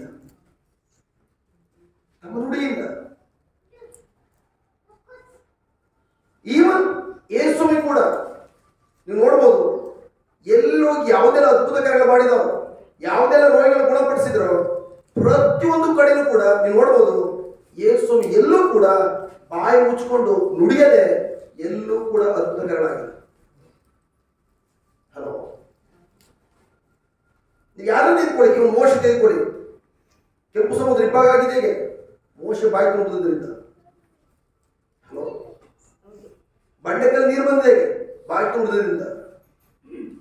ಈವನ್ ತಾಯ್ಕೊಂಡು ಒಣಗೋಗಿರೋದು ಮೂಳೆಗಳಿಗೆ ಎಷ್ಟೋ 100,000 ವರ್ಷಗಳಾಗಿದೆ, ಕಡಿಮೆ ಬಿದ್ದಿದೆ. ಎಜೆಕಿಯಲನ್ನು ಪ್ರೈಸ್ ಗಾಡ್ ಆ ಮೂಳೆಗಳಿಗೆ ಹೇಗೆ ಥ್ಯಾಂಕ್ ಗಾಡ್ ದೇವರು ಜೀವ ಕೊಡಲಿಕ್ಕೆ ಸಾಧ್ಯವಾಯಿತು, ಎಜೆಕಿಯಲ್ ಬಾಯಿ ತುಂಬಿದ್ರಿಂದ. ಇವು ಲಾಜರನು ಸತ್ತೋಗಿದ್ದಾನೆ, ಸತ್ತು 4 ದಿನ ಆಗಿದೆ. ಅವನ ಶರೀರದಲ್ಲಿ ಕಿಡ್ನಿ, ಲಿವರ್, ಹಾರ್ಟ್ ಯಾವ ಅಂಗಗಳು ಕೂಡ ಕೆಲಸ ಮಾಡ್ತಾ ಇಲ್ಲ. ಆದ್ರೆ ಎಲ್ಲ ಅಂಗಗಳಿಗೂ ಹೇಗೆ ಜೀವ ಬಂದಿದ್ದು? ಪ್ರಭು ಯೇಸು ಬಾಯಿ ತೆಗೆದು ನುಡಿದ್ರಿಂದ. ಈವನ್ ಎಲ್ಲ ಕಡೆನೂ ಅಷ್ಟೇ ಬಾಯಿ ತೆಗೆದು ನುಡಿಯದೆ ಯಾವ ಅದ್ಭುತಗಳು ಕೂಡ ಆಗಿಲ್ಲ. ಅದೇ ತರ ಪ್ರಿಯರೇ ನಿಮ್ಮ ಜೀವನದಲ್ಲೂ ಅಷ್ಟೇ ಬಾಯಿ ತೆಗೆದು ದೇವರ ನುಡಿಯನ್ನು ನೀವು ನುಡಿಯದೆ ನಿಮ್ಮ ಜೀವನದಲ್ಲಿ ಯಾವ ಕಾರಣಕ್ಕೂ ಅದ್ಭುತ ಕಾರ್ಯಗಳನ್ನ ಕನಸು ಕಾಣಬೇಡಿ. ನನ್ನ ಜೀವನದಲ್ಲಿ ಆಟೋಮೆಟಿಕ್ ಆಗಿ ಬಂದ್ಬಿಡ್ತದೆ. ನಾನು ಪ್ರೇಯರ್ ಮಾಡಿದ ತಕ್ಷಣ ಬಂದ್ಬಿಡ್ತದೆ. ಪ್ರಾರ್ಥನೆ ಯಾವುದೇ ಅದ್ಭುತ ಮಾಡೋದಿಲ್ಲ. ಪ್ರಾರ್ಥನೆ ಅದ್ಭುತ ಮಾಡಬೇಕಾದ್ರೆ ದೇವರ ವಾಕ್ಯ ಬೀಜವನ್ನ ನಿಮ್ಮ ಹೃದಯ ಬಿತ್ತನೆ ಮಾಡಿಕೊಂಡು ಆ ವಾಕ್ಯಕ್ಕೆ ಅನುಗುಣವಾಗಿ ನಿಮ್ಮ ಪ್ರಾರ್ಥನೆ ಇದ್ರೆ ಮಾತ್ರ ಆ ಪ್ರಾರ್ಥನೆಯು ಜೀವಕರವಾದ ಫಲಗಳನ್ನು ಉತ್ಪತ್ತಿ ಮಾಡುವಂತಹ ಅಂತ ದೊಡ್ಡ ಮಹತ್ವವಾದಂತಹ ಕಾರ್ಯಗಳನ್ನ ನಿಮ್ಮ ಜೀವನ ನೆರವೇರಿಸಿಕೊಳ್ಳಿಕ್ಕೆ ಸಾಧ್ಯ. ಅರ್ಥ ಆಗ್ತದೆ? ಹಾಗಾದ್ರೆ ಪ್ರೈಸ್ ಬಿಡಿ ಗಾಡ್ ಮತ್ತೆ ಹೇಳ್ತದೆ ಪ್ರಿಯರೇ, ನೀವು ಯಾವುದೆಲ್ಲ ಸಮಸ್ಯೆ ಓದ್ಕೊಂಡು ಬಂದಿದ್ದೀರಿ ಆ ಎಲ್ಲ ಸಮಸ್ಯೆಗಳಿಗೂ ಕೂಡ ಪರಿಹಾರ ನೀಡುವಂತಹ, ಪರಿಹಾರವನ್ನು ಕೊಡುವಂತಹ ಶಕ್ತಿ ದೇವರ ವಾಕ್ಯದಲ್ಲಿದೆ. ನಿಮ್ಮ ಕಣ್ಮುಂದೆ ನಾನು ನೋಡ್ತಾ ಇದ್ದೀನಿ. ಕರೆಕ್ಟ್. ನನ್ನ ಕಿಡ್ನಿ ಪೇಷಂಟ್ ತರ ಕಾಣ್ತಾ ಇದ್ದೀರಾ? ನನ್ನ ಕಿಡ್ನಿ ಲಿವರ್ ಹೋಗಿ 21 ವರ್ಷ ಆಯಿತು. 21 years. ಕುಡಿದು ಕುಡಿದು ಕುಡಿದು ಕುಡಿದು ಕಿಡ್ನಿ ಪೋ, ಲಿವರ್ ಪೋ. ಸೊ ಆ ಸಂದರ್ಭದಲ್ಲಿ ವೈದ್ಯರು ಕೂಡ ಕೈ ಬಿಟ್ಟಿದ್ರು. ವೈದ್ಯರು ಏನು ಮಾಡ್ಲಿಕ್ಕಾಗಲ್ಲ ಗೌಡ್ರೆ, ನನ್ನ ತಂದೆ ಚಿಕ್ಕಣೇಗೌಡರು ಮನೆ ಕರ್ಕೊಂಡೋಗಿ ಸಾವಿನ ಹಾಸಿಗೆಲಿದ್ದಂಥ ವ್ಯಕ್ತಿ. ಯಾವುದೋ ಒಂದು ನಿರೀಕ್ಷೆ ಇಲ್ಲ. ಜಸ್ಟ್ ಮದುವೆಗೆ 2 ವರ್ಷ ಆಗಿದೆ ಅಷ್ಟೇ. 2 ವರ್ಷದಲ್ಲೇ ನನ್ನ ಹೆಂಡತಿ ನನ್ನ ಕಳ್ಕೊಳ್ಳೋ ಪರಿಸ್ಥಿತಿ ಇದ್ರು. But praise be God, thank God. ಆದ್ರೆ ನನ್ನ ಮನೆಗೆ ಭೇಟಿ ಕೊಟ್ಟಿದ್ದು ಒಂದು ಸಹೋದರ. Thank God. ಆತನ ಹೆಸರು ಡೇವಿಡ್ ಡಣ್ಣ ಅಲ್ಲ, ಸಂತ ಫ್ರಾನ್ಸಿಸ್ ಅಲ್ಲ, ಸಂತ ಅಂತೋಣಿಯವರಲ್ಲ, ಅಥವಾ ಇನ್ನೇ ಹೆಸರುಗಳಿವೆ. ಜೇವಿಯರ್ ಅಲ್ಲ, ರೀಟಮ್ಮ ಅಲ್ಲ, ಆಮೇಲೆ ಫಿಲೋಮಿನಮ್ಮ ಅಲ್ಲ, ತೆರೇಸಮ್ಮ ಅಲ್ಲ. ನನ್ನ ಮನೆಗೆ ಭೇಟಿ ಕೊಟ್ಟಿದ್ದು ಸುರೇಶ್ ಅಣ್ಣ. ಸುರೇಶ್ ಅಣ್ಣ ನನ್ನ ಮನೆಗೆ ರಾತ್ರಿ 11:30 ಸಮಯದಲ್ಲಿ ರಾತ್ರಿ ನನ್ನ ಮನೆಗೆ ಭೇಟಿ ಕೊಟ್ಟು ನನಗೋಸ್ಕರ ಪ್ರಾರ್ಥನೆ ಮಾಡಿದ್ದು. ನನಗೋಸ್ಕರ ದೇವರ ವಾಕ್ಯ ನನ್ನ ತಾಯಿ ಮತ್ತು ಹೆಂಡತಿಗಳು ಕೊಟ್ಟಿದ್ದು. ಬಟ್ ಪ್ರೈಸ್ ಬಿ ಗಾಡ್, ಆ ಸಹೋದರ ಆ ರಾತ್ರಿ ಬರೆದ ಹೋಗಿದ್ರೆ ಕಂಡು ಬೇರೆ ಮಾರನೇ ಬೆಳಿಗ್ಗೆ ನನ್ನ ಕತೆ ಮುಗಿದೋಗ್ತಾ ಇತ್ತು. ಇಲ್ಲಿ ಇರಲ್ಲ ನೀವು. ಬಟ್ ಪ್ರಶ್ನೆ ಅಂತಂದ್ರೆ ರಾತ್ರಿ 11:30 ಸಮಯದಲ್ಲಿ ಪ್ರೈಸ್ ಬಿ ಗಾಡ್ ಸುರೇಶ್ ಅಣ್ಣ ಮತ್ತೊಂದು ವ್ಯಕ್ತಿ ಜೀವನ ಚೇಂಜ್ ಮಾಡ್ಲಿಕ್ಕಾಗಿ ಥ್ಯಾಂಕ್ ಗಾಡ್ ನನ್ನ ಮನೆಗೆ ಬಂದಿದ್ರು. ಸುವಾರ್ತೆನ ಸಾರ್ಲಿಕ್ಕಾಗಿ, ದೇವರ ವಾಕ್ಯನ ಸಾರ್ಲಿಕ್ಕಾಗಿ. ನಮ್ಮ ಹೆಸರು ಫ್ರಾನ್ಸಿಸ್ ಅಣ್ಣ, ಪೀಟರ್ ಅಣ್ಣ, ಪೇತ್ರ ಅಣ್ಣ, ಡೇವಿಡ್ ಅಣ್ಣ, ಅಂತೋಣಿ ಅಣ್ಣ, ಫಿಲೋಮಿನಮ್ಮ, ಆರೋಗ್ಯ ಮೇರಿ, ಇನ್ನ ಮೇರಿಗಳು, ಎಲ್ಲ ಮೇರಿಗಳು ಹಾಕೊಂಡಿದ್ದೇವೆ. ಬಟ್ ಅದ್ರ ಪ್ರಶ್ನೆ ಅಂತಂದ್ರೆ ರಾತ್ರಿ 11:30 ಸಮಯದಲ್ಲಿ ನಾವು ಏನ್ ಮಾಡ್ತೇವೆ? 11:30 ಸಮಯದಲ್ಲಿ ಹೆಲಿಕಾಪ್ಟರ್ ಓಡ್ತಾ ಇರ್ತದೆ ನಿದ್ರಲ್ಲಿ ಗೊರಕೆ. ಅವತ್ತ ಸಹೋದರ ಅವತ್ತು ರಾತ್ರಿ ನಮ್ಮ ಕ್ರೈಸ್ತ ಮಕ್ಕಳಂತೆ ಆ ವ್ಯಕ್ತಿ ಕೂಡ ಆ ವ್ಯಕ್ತಿನು ದೊಡ್ಡ ಆಫೀಸರ್ ಅಲ್ಲ, ಹೋಟ್ಲಲ್ಲಿ ಕೆಲಸ ಮಾಡೋ ವ್ಯಕ್ತಿ. ಬೆಳಿಗ್ಗೆ ನಿಂತ್ಕೊಂಡು ಸಂಜೆ ತನಕ ನಿಂತ್ಕೊಳ್ಬೇಕು.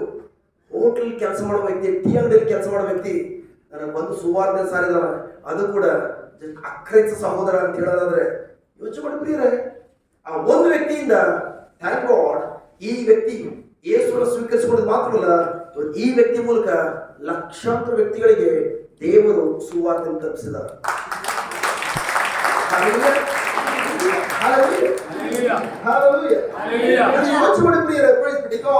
ಆ ಒಂದು ವ್ಯಕ್ತಿ ನನ್ನ ಮನೆಗೆ ಬಂದಿದ್ದರಿಂದ ಆ ವ್ಯಕ್ತಿ ನನ್ನ ಭವಿಷ್ಯದ ಬಾಗಿಲನ್ನು ತೆರೆದುಕೊಟ್ಟಿದ್ದು ಮಾತ್ರವಲ್ಲ, ನಾನು ಒಳಗಡೆ ಇದ್ದಂತಹ ಲಕ್ಷಾಂತರ ಮಕ್ಕಳ ಭವಿಷ್ಯವನ್ನ ಓಪನ್ ಮಾಡ್ಲಿಕ್ಕಾಗಿ ಆ ಒಂದು ವ್ಯಕ್ತಿಯನ್ನ ಉಪಯೋಗಿಸಿಕೊಂಡು ಈ ಕಾರ್ಯವನ್ನು ದೇವರು ಮಾಡೋದಾದ್ರೆ ನೀವು ಪ್ರೈಸ್ ಗಾಡ್ ಆ ವ್ಯಕ್ತಿ ಯಾವುದೇ ಸಂಸ್ಕಾರವೂ ಆಗಿಲ್ಲ, ದೀಕ್ಷಾ ಸಂಸ್ಕಾರವೂ ಆಗಿಲ್ಲ.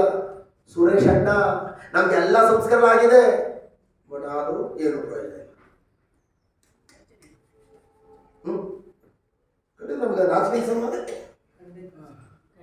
ಕ್ರೈಸ್ತ ಮಕ್ಕಳು ನಮ್ಗೆಲ್ಲ ಸಂಸ್ಕಾರಗಳಾಗಿ ಒಂದು ವ್ಯಕ್ತಿಯನ್ನು ನಾವು ಇವತ್ತು ಗುಣಪಡಿಸಕ್ಕಾಗ್ತಲ್ಲ, ಒಂದು ವ್ಯಕ್ತಿಯನ್ನು ದೇವರ ಕಡೆ ಕರ್ಕೋಬೇಕಾಗ್ತಲ್ಲ ಅಂತಂದ್ರೆ ಆ ವ್ಯಕ್ತಿ ಯಾವ ಸಂಸ್ಕಾರಗಳು ಆಗಿಲ್ಲ, ಇವನ್ ಬ್ಯಾಪ್ಟಿಸಮ್ ಆಗಿಲ್ಲ.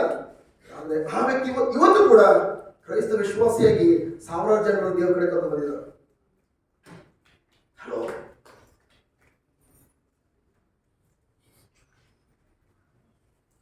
ನಮ್ಮ ಜೀವನ ಹೇಗಿದೆ? ಭಾನುವಾರ ಬಂದ್ರೆ ಚರ್ಚ್ಗೆ ಹೋಗುವಂಥದ್ದು, ಇನ್ನು ಉಳಿದಿನ ಹೊರಡೆ ಇರುವಂಥದ್ದು. ಕೆರೆ ದಡ ಆಟ, ಕೆರೆ ದಡ, ಕೆರೆ ದಡ. ಜೀವನದಲ್ಲಿ ಅದಕ್ಕೆ ನಮ್ಗೆ ಹೇಳಿಕೆ ಆಗ್ತಲ್ಲ. ನನ್ನ ಪ್ರಿಯ ಸಹೋದರ ಸಹೋದರಿ, ಫಾಸ್ಟ್ ಆ ಒಂದು ಡಿಸೈರ್, ಆ ಒಂದು ಬೈಕ್ ಬರ್ಬೇಕಾದ್ರೆ, ಆ ಒಂದು ಆಸೆ ಆಕಾಂಕ್ಷೆ ಬರ್ಬೇಕಾದ್ರೆ ಅನುದಿನವೂ ನೀವು ಯೇಸುವಿನೊಂದಿಗೆ ಅವ್ರ ವಾಕ್ಯದಲ್ಲಿ ಕಾಲ ಕಳೆದಾಗ ಮಾತ್ರ ಪ್ರೈಸ್ ಗಾಡ್ ಆ ವಾಕ್ಯದ ಜೀವ, ಆ ವಾಕ್ಯದ ಶಕ್ತಿ ನಿಮ್ಮನ್ನು ಆವರಿಸಿಕೊಂಡು ಆ ವಾಕ್ಯವು ನಿಮ್ಮನ್ನ ಬದಲಾಯಿಸುವುದು. ನೀವೆಷ್ಟೇ ಪ್ರಯತ್ನ ಪಡ್ಬೋದು, ನಾನು ಕೂಡ ಸೇವೆ ಮಾಡಬಹುದು, ನಾನು ಕೂಡ ಸೇವೆ ಮಾಡಬೇಕು, ಸಾಧ್ಯ ಇಲ್ಲ. ಬಟ್ ನೀವು ಪ್ರೈಸ್ ಬಿಟ್ಟು ಗಾಡ್ ಯೇಸುವಿನೊಂದಿಗೆ ಅವರ ವಾಕ್ಯದೊಂದಿಗೆ ನೀವು ಕಾಲ ಕಳೆಯುವಾಗ ಮಾತ್ರ ಪ್ರೈಸ್ ಬಿಟ್ಟು ಗಾಡ್ ಆ ವಾಕ್ಯವಾಗಿದ್ದು ಪ್ರಿಯರೇ ನಿಮ್ಮ ಅಂತರಂಗವನ್ನ, ನಿಮ್ಮ ಹೃದಯವನ್ನ ಪರಿವರ್ತನೆ ಮಾಡಬಹುದು. ನಿಮ್ಮ ಹೃದಯ ಪರಿವರ್ತನೆ ಆಗ್ತದೆ. ಮೈ ಗಾಡ್, ಥ್ಯಾಂಕ್ ಗಾಡ್, ಹೊರಗಿನ ಎಲ್ಲ ಪರಿಸ್ಥಿತಿಗಳು ಪರಿವರ್ತನೆ ಆಗ್ತದೆ. Hallelujah. Hallelujah. Thank you, Jesus. Praise the Jesus. Hallelujah. ಇವತ್ತು ಪ್ರಿಯರೇ, ನನ್ನ ಜೀವನದ ಯಾವುದೆಲ್ಲ ಏರಿಯಾದಲ್ಲಿ ಪ್ರೈಸ್ ಗಾಡ್, ಇವತ್ತು ಥ್ಯಾಂಕ್ ಗಾಡ್ ಬದಲಾವಣೆ ಕಂಡಿದ್ದೀವಿ ನಾವು. Number 1, thank god. ಅದಕ್ಕೆ ಅತ್ಯುತ್ತಮವಾದ ಮೂಲ ಬೇರು, ಅದು ಮೂಲಾಧಾರ ಏನಂತಂದ್ರೆ ದೇವರ ವಾಕ್ಯ. ಪ್ರಾರ್ಥನೆಯಲ್ಲಿ 5 ನಿಮಿಷ 10 ನಿಮಿಷ ಮಾತ್ರ ಕಾಲ ಕಳೀತೇನೆ, ಬಟ್ ಅದು ದೇವರ ವಾಕ್ಯ ಧ್ಯಾನಿಸೋದ್ರಲ್ಲಿ ದಿನದಲ್ಲಿ 13 ರಿಂದ 15 ಗಂಟೆಗಳ ಕಾಲ ದೇವರ ವಾಕ್ಯ ಧ್ಯಾನಿಸ್ತಾರೆ. ಅದಕ್ಕೆ ಇವತ್ತು ಯಾವುದೇ ಕೊರತೆಗಳಿಲ್ಲ. ದೇವರು ನಮಗೆ ಏನನ್ನು ಕೊಡಬೇಕಾಗಿದೆಯೋ ಎಲ್ಲವನ್ನ ಪ್ರೈಸ್ ಬಿಟ್ಟು ಗಾಡ್ ಯೇಸು ಕ್ರಿಸ್ತನ ಮೂಲಕ ಎಲ್ಲವನ್ನ ಮಾಡಿ ಮುಗಿಸಿ ವಾಕ್ಯ ಎಂಬ ಬೀಜದ ಒಳಗಡೆ ಅವುಗಳೆಲ್ಲವನ್ನು ನೆಲೆಗೊಳಿಸಿ ಬೀಜದ ರೂಪದಲ್ಲಿ ಕೊಟ್ಟಿದ್ದಾರೆ.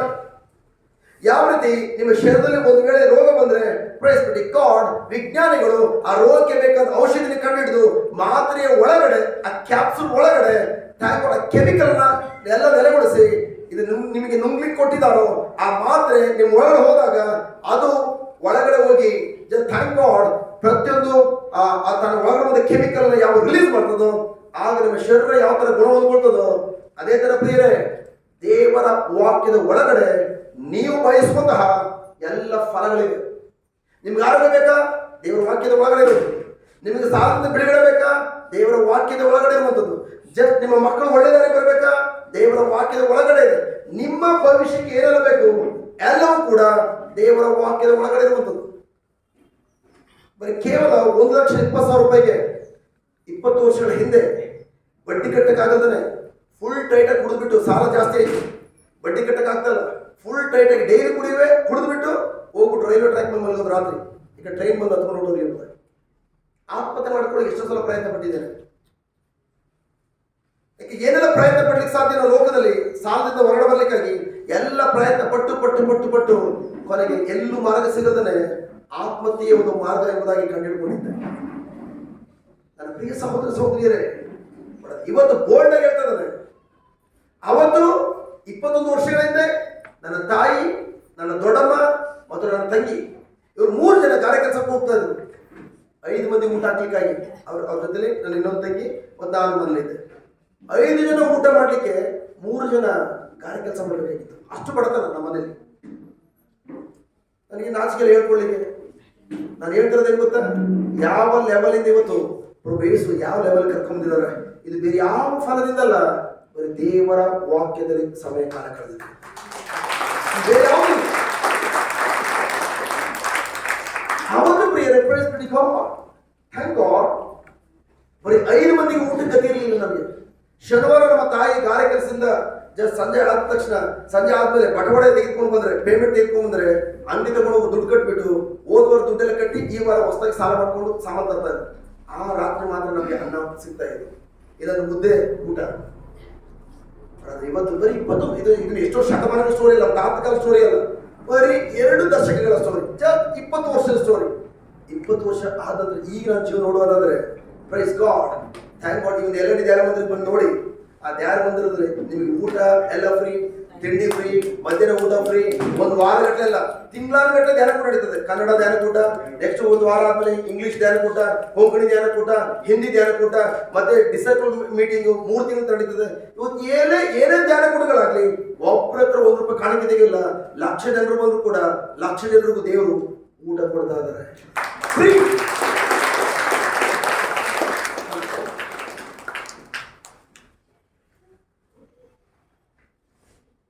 ಹೇಗೆ ದೇವರು ಆ ಲೆವೆಲ್ ಕರ್ಕೊಂಡು ಹೋದ್ರು?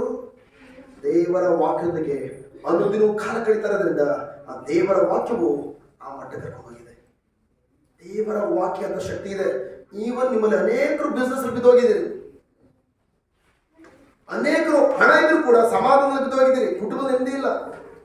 ಇನ್ನು ಅನೇಕರು ಯಾವತ್ತು ನಮ್ಮ ದಾಂಪತ್ಯ ಜೀವನ ಕಟ್ಟಾಗ್ಬಿಡ್ತದೋ ಗೊತ್ತಿಲ್ಲ.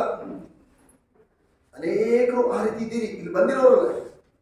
ಒಂದು ಗುಡ್ ನ್ಯೂಸ್ ಏನಂತಂದ್ರೆ, ಏನೇ ನೆಲ ಕಚ್ಚಿರ್ಬೋದು, ಬಿದ್ದೋಗಿರ್ಬೋದು, ಟುಡೇ ಈ ದಿನ ಥ್ಯಾಂಕ್ ಗಾಡ್ ಬಿದ್ದು ಹೋಗಿರುವಂತಹ ಪರಿಸ್ಥಿತಿಯಿಂದ ನೀವು ಯಾವ ರೀತಿ ಎದ್ದು ನೀವೆಂದಳೆಯೋದು ಮಾತ್ರವಲ್ಲ, ನಿಮ್ಮ ಸುತ್ತಮುತ್ತಲು ಹೋಗಿ ಬಿದ್ದು ಹೋಗಿರುವ ಕುಟುಂಬಗಳನ್ನ ಕಟ್ಟೆಬ್ಬಿಸಬೇಕು, ಬಿದ್ದು ಹೋಗಿರುವ ವ್ಯಕ್ತಿಗಳನ್ನ ಕಟ್ಟೆಬ್ಬಿಸಬೇಕು ಎಂಬುದಾಗಿ ಅದನ್ನು ಕಲ್ತ್ಕೊಂಡು ಇವತ್ತಿಂದ ನೀವು ಯೇಸುವಿಗಾಗಿ ಮಾತ್ರ ಜೀವಿಸುವ ವ್ಯಕ್ತಿಗಳಾಗ್ತೀವಿ. Praise God. Hallelujah. Hallelujah. Thank you, Jesus. Thank you, Jesus. Praise you, Jesus. Thank you, Jesus. Hallelujah. So ಹಾಗಾದ್ರೆ ದೇವರ ವಾಕ್ಯಕ್ಕೆ ಹೋಗೋಣವಾ? ದೇವರ ವಾಕ್ಯ ಬೇಕಾ ಪ್ರಾರ್ಥನೆ ಬೇಕಾ? ದೇವರ ವಾಕ್ಯ ಬೇಕು. ಆ? ದೇವರ ವಾಕ್ಯ.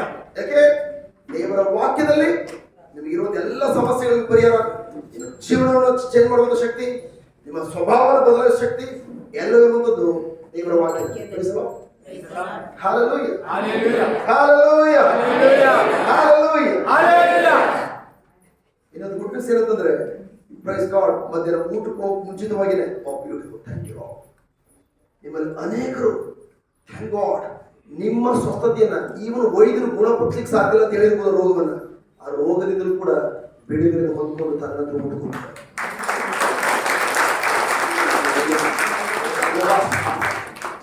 ಅದು ಮಾತ್ರಲ್ಲ, ಪ್ರೈಸ್ ಗಾಡ್ ಗುಡ್ ನ್ಯೂಸ್ ಏನು ಗೊತ್ತಾ, ನಾನು ಪ್ರೇಯರ್ ಮಾಡಲ್ಲ, ಬದಲಾಗಿ ನೀವೇ ನಿಮಗೋಸ್ಕರ ಪ್ರೇ ಮಾಡ್ಕೊಳ್ತೀರಿ. ಇಲ್ಲ ಅಂದ್ರೆ ಯಾರು ನಿಮ್ಮ ಪಕ್ಕದಲ್ಲಿರುವ ವ್ಯಕ್ತಿ ನಿಮ್ಮ ಕೈ ಹಿಡ್ಕೊಂಡು ಪ್ರೇ ಮಾಡ್ತಾರೆ, ಪ್ರೈಸ್ ಗಾಡ್ ಅದ್ಭುತ ಕಾಣ್ತೀವಿ.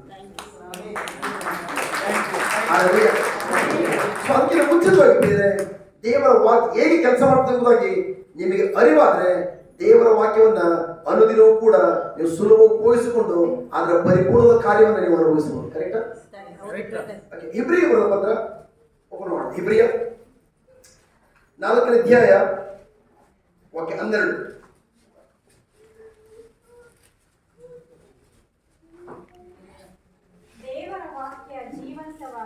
ದೇವರ ವಾಕ್ಯವು ಜೀವಂತವಾದದ್ದು, ಕ್ರಿಯಾತ್ಮಕವಾದದ್ದು,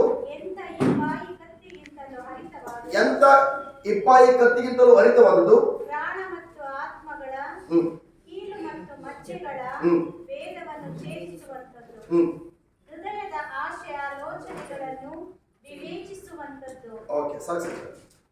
ನನ್ನ ಪ್ರಿಯ ಸಹೋದರ ಸಹೋದರಿಯರು, ಪ್ರೈಸ್ ಬಿಡಿ ಗಾಡ್, ವೆರಿ ವೆರಿ ಇಂಪಾರ್ಟೆಂಟ್. ದೇವರ ವಾಕ್ಯ ಮೊದಲನೇದು ಏನಿದೆ?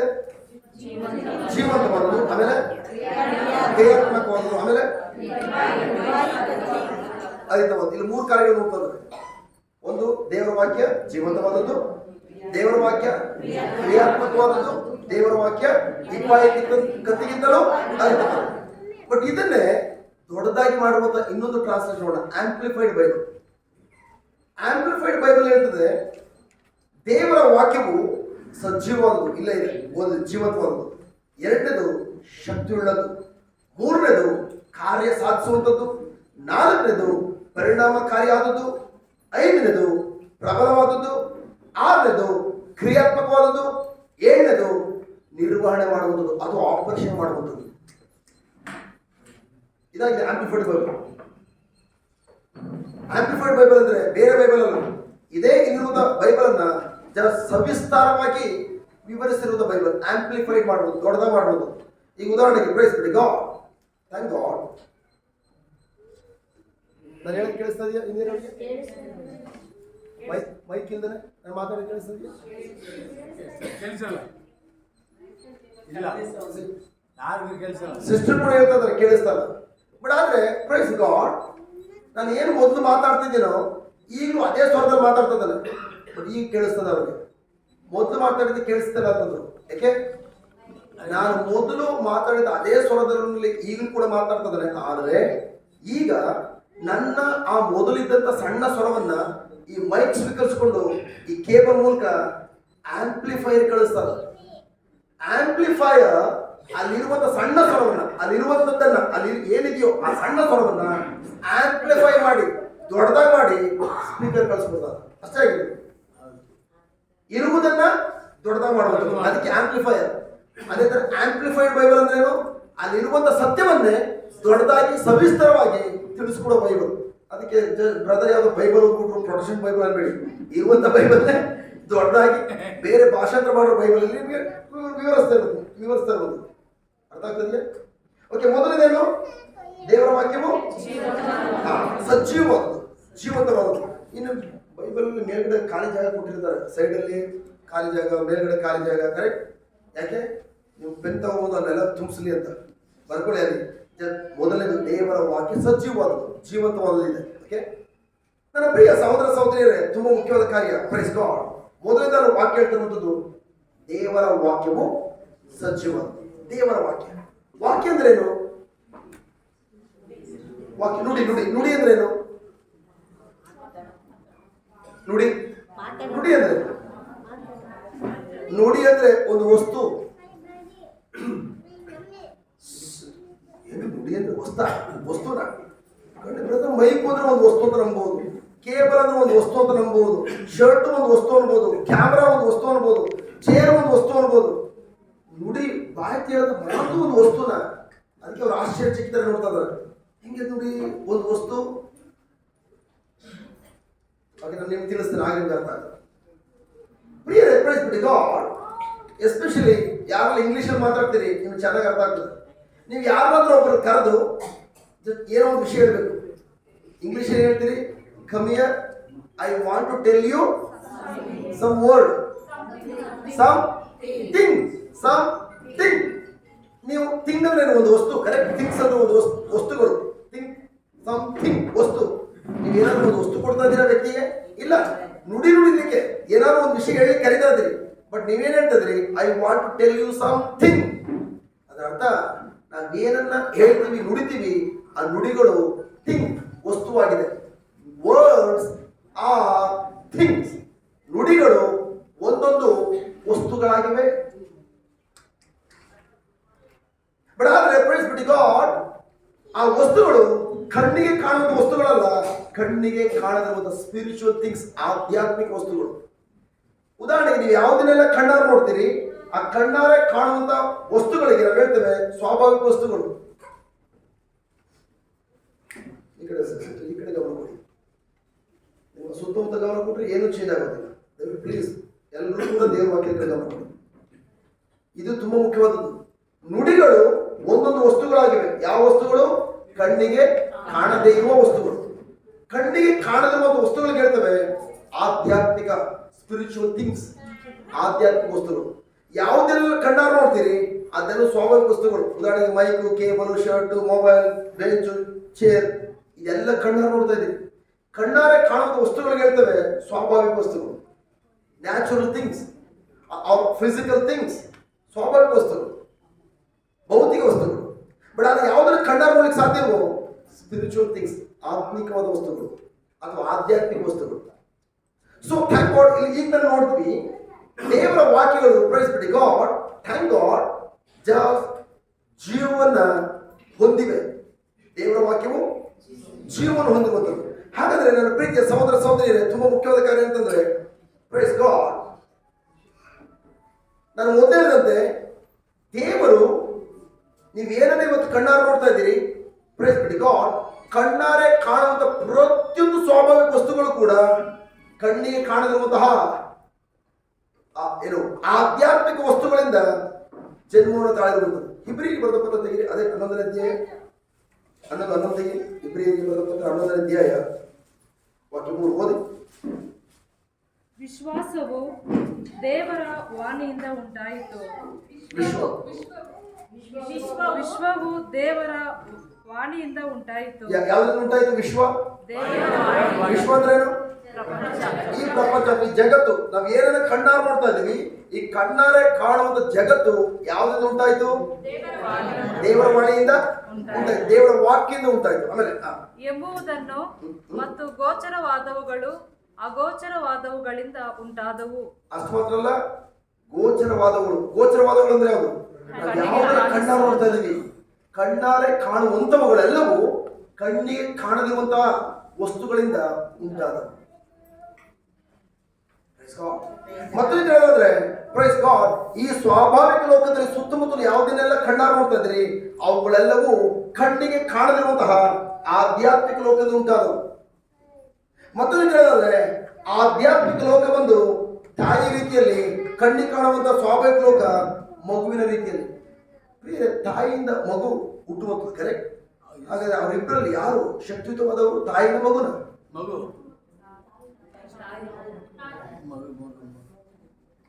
ತಾಯಿಯಿಂದ ಮಗು ಹುಟ್ಟು ಬಂದಿರುವಂಥದ್ದು.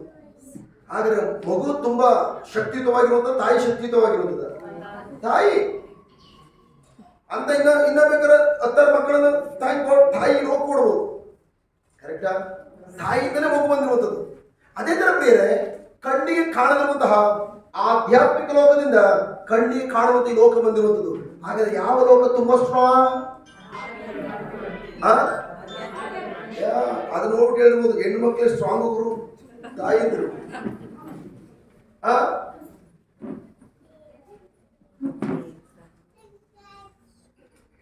Hallelujah. Hallelujah. ನನ್ನ ಪ್ರಿಯ ಸಹೋದರ ಸಹೋದರಿಯರೇ, ಇನ್ ದ ಸೇಮ್ ವೇ ಕಣ್ಣಿಗೆ ಕಾಣುವಂತ ಪ್ರತಿಯೊಂದು ಕಾರ್ಯಗಳು ಕೂಡ, ಪ್ರತಿಯೊಂದು ವಸ್ತುಗಳು ಕೂಡ ಕಣ್ಣಿಗೆ ಕಾಣದಿರುವಂತಹ ಥ್ಯಾಂಕ್ ಗಾಡ್ ವಸ್ತುಗಳಿಂದ, ಅಂದ್ರೆ ದೇವರ ವಾಣಿಯಿಂದ ಸೃಷ್ಟಿಯಾಯಿತು ಅಂತ ಹೇಳಿದ್ಮೇಲೆ ನಿಮ್ಮ ಜೀವನದಲ್ಲಿ ನೀವು ಬಯಸುವಂತವುಗಳು ಒಂದು ವೇಳೆ ಇಲ್ಲದೆ ಹೋದ್ರೆ, ನೀವು ಆರೋಗ್ಯ ಬಯಸ್ತಾ ಇದ್ದೀರಿ, ನಿಮ್ಮ ಶರೀರದಲ್ಲಿ ಆರೋಗ್ಯ ಇಲ್ಲ. ಹಣಕಾಸನ್ನು ಬಯಸ್ತಾ ಇದ್ದೀರಿ, ಹಣಕಾಸಿಲ್ಲ. ನೆಮ್ಮದಿನ ಬಯಸ್ತಾ ಇದ್ರಿ, ನೆಮ್ಮದಿ ಇಲ್ಲ. ಗಂಡ ಸರಿಯಾಗಬೇಕು ಅಂತ ಬಯಸ್ತಾ ಇದ್ರಿ, ಗಂಡ ಸರಿಯಾಗಿಲ್ಲ. ಗಂಡಿ ಸರಿಯಾಗಬೇಕು ಅಂತ ಬಯಸ್ತಾ ಇದ್ರಿ, ಗಂಡಿ ಸರಿಯಾಗಿಲ್ಲ. ಹೆಂಡತಿ ಸರಿಯಾಗಿಲ್ಲ. ಮೈ ಗಾಡ್, ನಿಮ್ಮ ಜೀವನದಲ್ಲಿ ಯಾವುದೆಲ್ಲ ಇದುವರೆಗೂ ಇಲ್ವೋ ಅವುಗಳೆಲ್ಲವನ್ನ ಥ್ಯಾಂಕ್ ಗಾಡ್ ಸೃಷ್ಟಿ ಮಾಡುವ ಶಕ್ತಿ ಕಣ್ಣಿಗೆ ಕಾಣದಿರುವಂತಹ ವಸ್ತುವಾಗಿರುವ ದೇವರ ವಾಕ್ಯದಲ್ಲಿದೆ. Hallelujah. Hallelujah. Thank you Jesus. Praise Jesus. So ಇಲ್ಲಿ ವಾಕ್ಯ ಹೇಳ್ತದೆ, ವಿಶ್ವವು ದೇವರ ವಾಣಿಯಿಂದ ಉಂಟಾಯಿತು ಎಂಬುದನ್ನು ಮತ್ತು ಗೋಚರವಾದವುಗಳು ಅಗೋಚರವಾದವುಗಳಿಂದ ಉಂಟಾದವು ಎಂಬುದನ್ನ ವಿಶ್ವಾಸದಿಂದಲೇ ತಿಳಿಯುತ್ತೆ. ಯಾವುದರಿಂದ? ವಿಶ್ವಾಸದಿಂದಲೇ ತಿಳಿಯುತ್ತೆ. ವಿಶ್ವಾಸ ಅಂದ್ರೆ ಏನು? ಯಾವ್ದಾದ್ರು ಕೇಳಿಸ್ಕೊಂಡಿದ್ದೀರಾ ವಿಶ್ವಾಸ ಪದವನ್ನ? ವಿಶ್ವಾಸ ಅಂದ್ರೆ ನಾವು ನಿರೀಕ್ಷಿಸುವಂತವುಗಳು ನಮ್ಮ ಕಣ್ಣಿಗೆ ಕಾಣದೇ ಇರುವುದು ದೊರಕಿದೆ ಎಂಬ ನಂಬಿಕೆನೇ ಬೇರೆ, ವಿಶ್ವಾಸನೇ ಬೇರೆ. ನಾವು ನಿರೀಕ್ಷಿಸಿದಂತವು ನಮ್ಗೆ ಹಾಗೆ ಆಗುತ್ತೆ. ನಾವು ನಿರೀಕ್ಷಿಸುವುದು ನಮಗೆ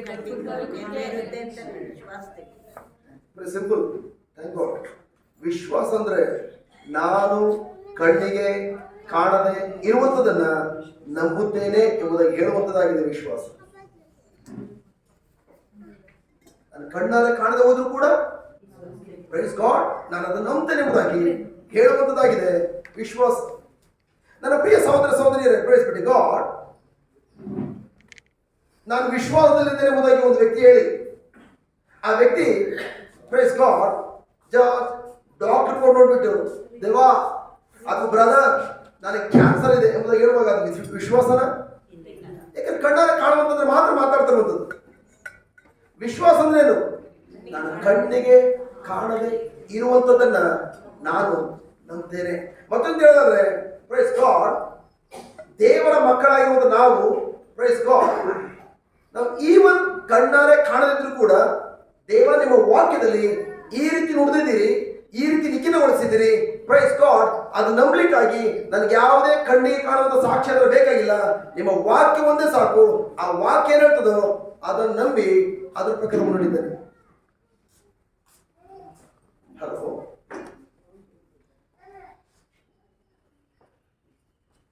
ದೇವ ನೀವು ನಿಮ್ಮ ವಾಕ್ಯದಲ್ಲಿ ಪವಿತ್ರ Bible ಬರೆಸಿಟ್ಟಿದ್ದೀರಿ.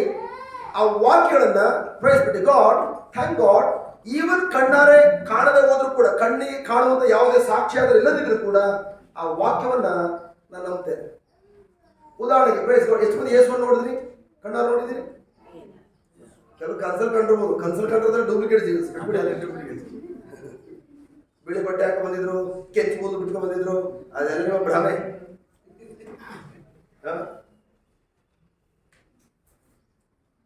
But price be to god, thank god, ಯೇಸುವನ್ನು ಯಾರಾದ್ರೂ ಕಣ್ಣಾರೆ ನೋಡಿದ್ದೀರಾ? ಯಾರು ನೋಡಕ್ ಹೋಗಲ್ಲ. ಬಟ್ ಆದ್ರೆ ಥ್ಯಾಂಕ್ ಗಾಡ್, ಯೇಸು ನಂಬಿಕೆ ಇಡ್ತೀರಾ? ಮತ್ತೆ ಹೆಂಗ್ ನಂಬ್ತೀರಿ? ಹೆಂಗ್ ನಂಬ್ತೀರಿ? ಯೇಸುವನ್ನು ಶಿಲುಬೆ, ಎಷ್ಟು ಮಂದಿ ಶಿಲುಬೆ ಸತ್ತಿರೋದು, ಯೇಸುವನ್ನು ಶಿಲುಬೆ ಸತ್ತಿರೋದು ನೋಡಿದ್ದೀರಿ? ಒಬ್ರು ನೋಡಿಲ್ಲ. ಯೇಸು ಎಷ್ಟು ಮಂದಿ ಯೇಸು ಸಮಾಧಿ ಆಗಿರೋದು ನೋಡಿದಿರಿ? ಒಬ್ರು ನೋಡಿಲ್ಲ. ಎಷ್ಟು ಮಂದಿ ಪ್ರೈಸ್ ಗಾಡ್ ಯೇಸು ಸ್ವಾಮಿ ಪುನರುತ್ಥಾನಗೊಂಡು ನೋಡಿದಿರಿ? ನೋಡಿಲ್ಲ. ಯೇಸು ಸ್ವಾಮಿ ತಂದೆಯ ಬಲಭಾಗದಲ್ಲಿ ಈಗ ಸ್ವರ್ಗ ನೋಡಾದ್ಮೇಲೆ, ಸ್ವರ್ಗಕ್ಕೆ ಹೋದ್ಮೇಲೆ ತಂದೆಯ ಬಲಭಾಗದಲ್ಲಿ ಕೂತ್ಕೊಂಡಿದ್ದಾರೆ. ಎಷ್ಟು ಮಂದಿ ನೋಡಿದಿರಿ? ನೋಡಿಲ್ಲ. ಬಟ್ ಆದ್ರೂ ಅದನ್ನ ನಂಬ್ತೀರಾ? ನಂಬ್ತೀರಾ? ಹೇಗೆ ನಂಬ್ತೀರಿ? ನಂಬೇಕಲ್ಲ, ನಂಬ್ತೀರಾ? ನಂಬಿದ್ರೆ ಕ್ರಿಶ್ಚಿಯನ್ ನಂಬ್ತೀರಿ. ಹೇಗೆ ನಂಬ್ತೀರಿ? ಎಷ್ಟು ಮಂದಿ ದೇವರು ವಾಕ್ಯ ಬಿಟ್ಟು ಅಂತೀರಿ?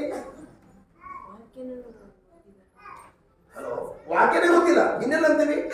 ಏನಿಲ್ಲ ಬ್ರದರ್, ನಮ್ಮ ಅಪ್ಪ ಅಮ್ಮ ನನಗೆ ಗೊತ್ತಿರೋ ಸಮಯದಲ್ಲಿ 40ನೇ ದಿನದಲ್ಲಿ ಹೋಗಿ ಚರ್ಚಿಗೆ ಅರ್ಪಿಸ್ಬಿಟ್ರು. ಆವತ್ತು ನಮ್ಮ ಅಪ್ಪ ಅಮ್ಮ ಚರ್ಚ್ ಕರ್ಕೊಂಡು ಹೋಗ್ತಾ ಇದ್ರು. ನಂಗೆ ಕ್ರಿಶ್ಚಿಯನ್ ಆಗ್ಬಿಟ್ಟಿದೆ. ನಿಮ್ಮ ಜೀವನ ಯಾವ ಅದ್ಭುತಗಳು ಆಗೋದಿಲ್ಲ. ನೋ,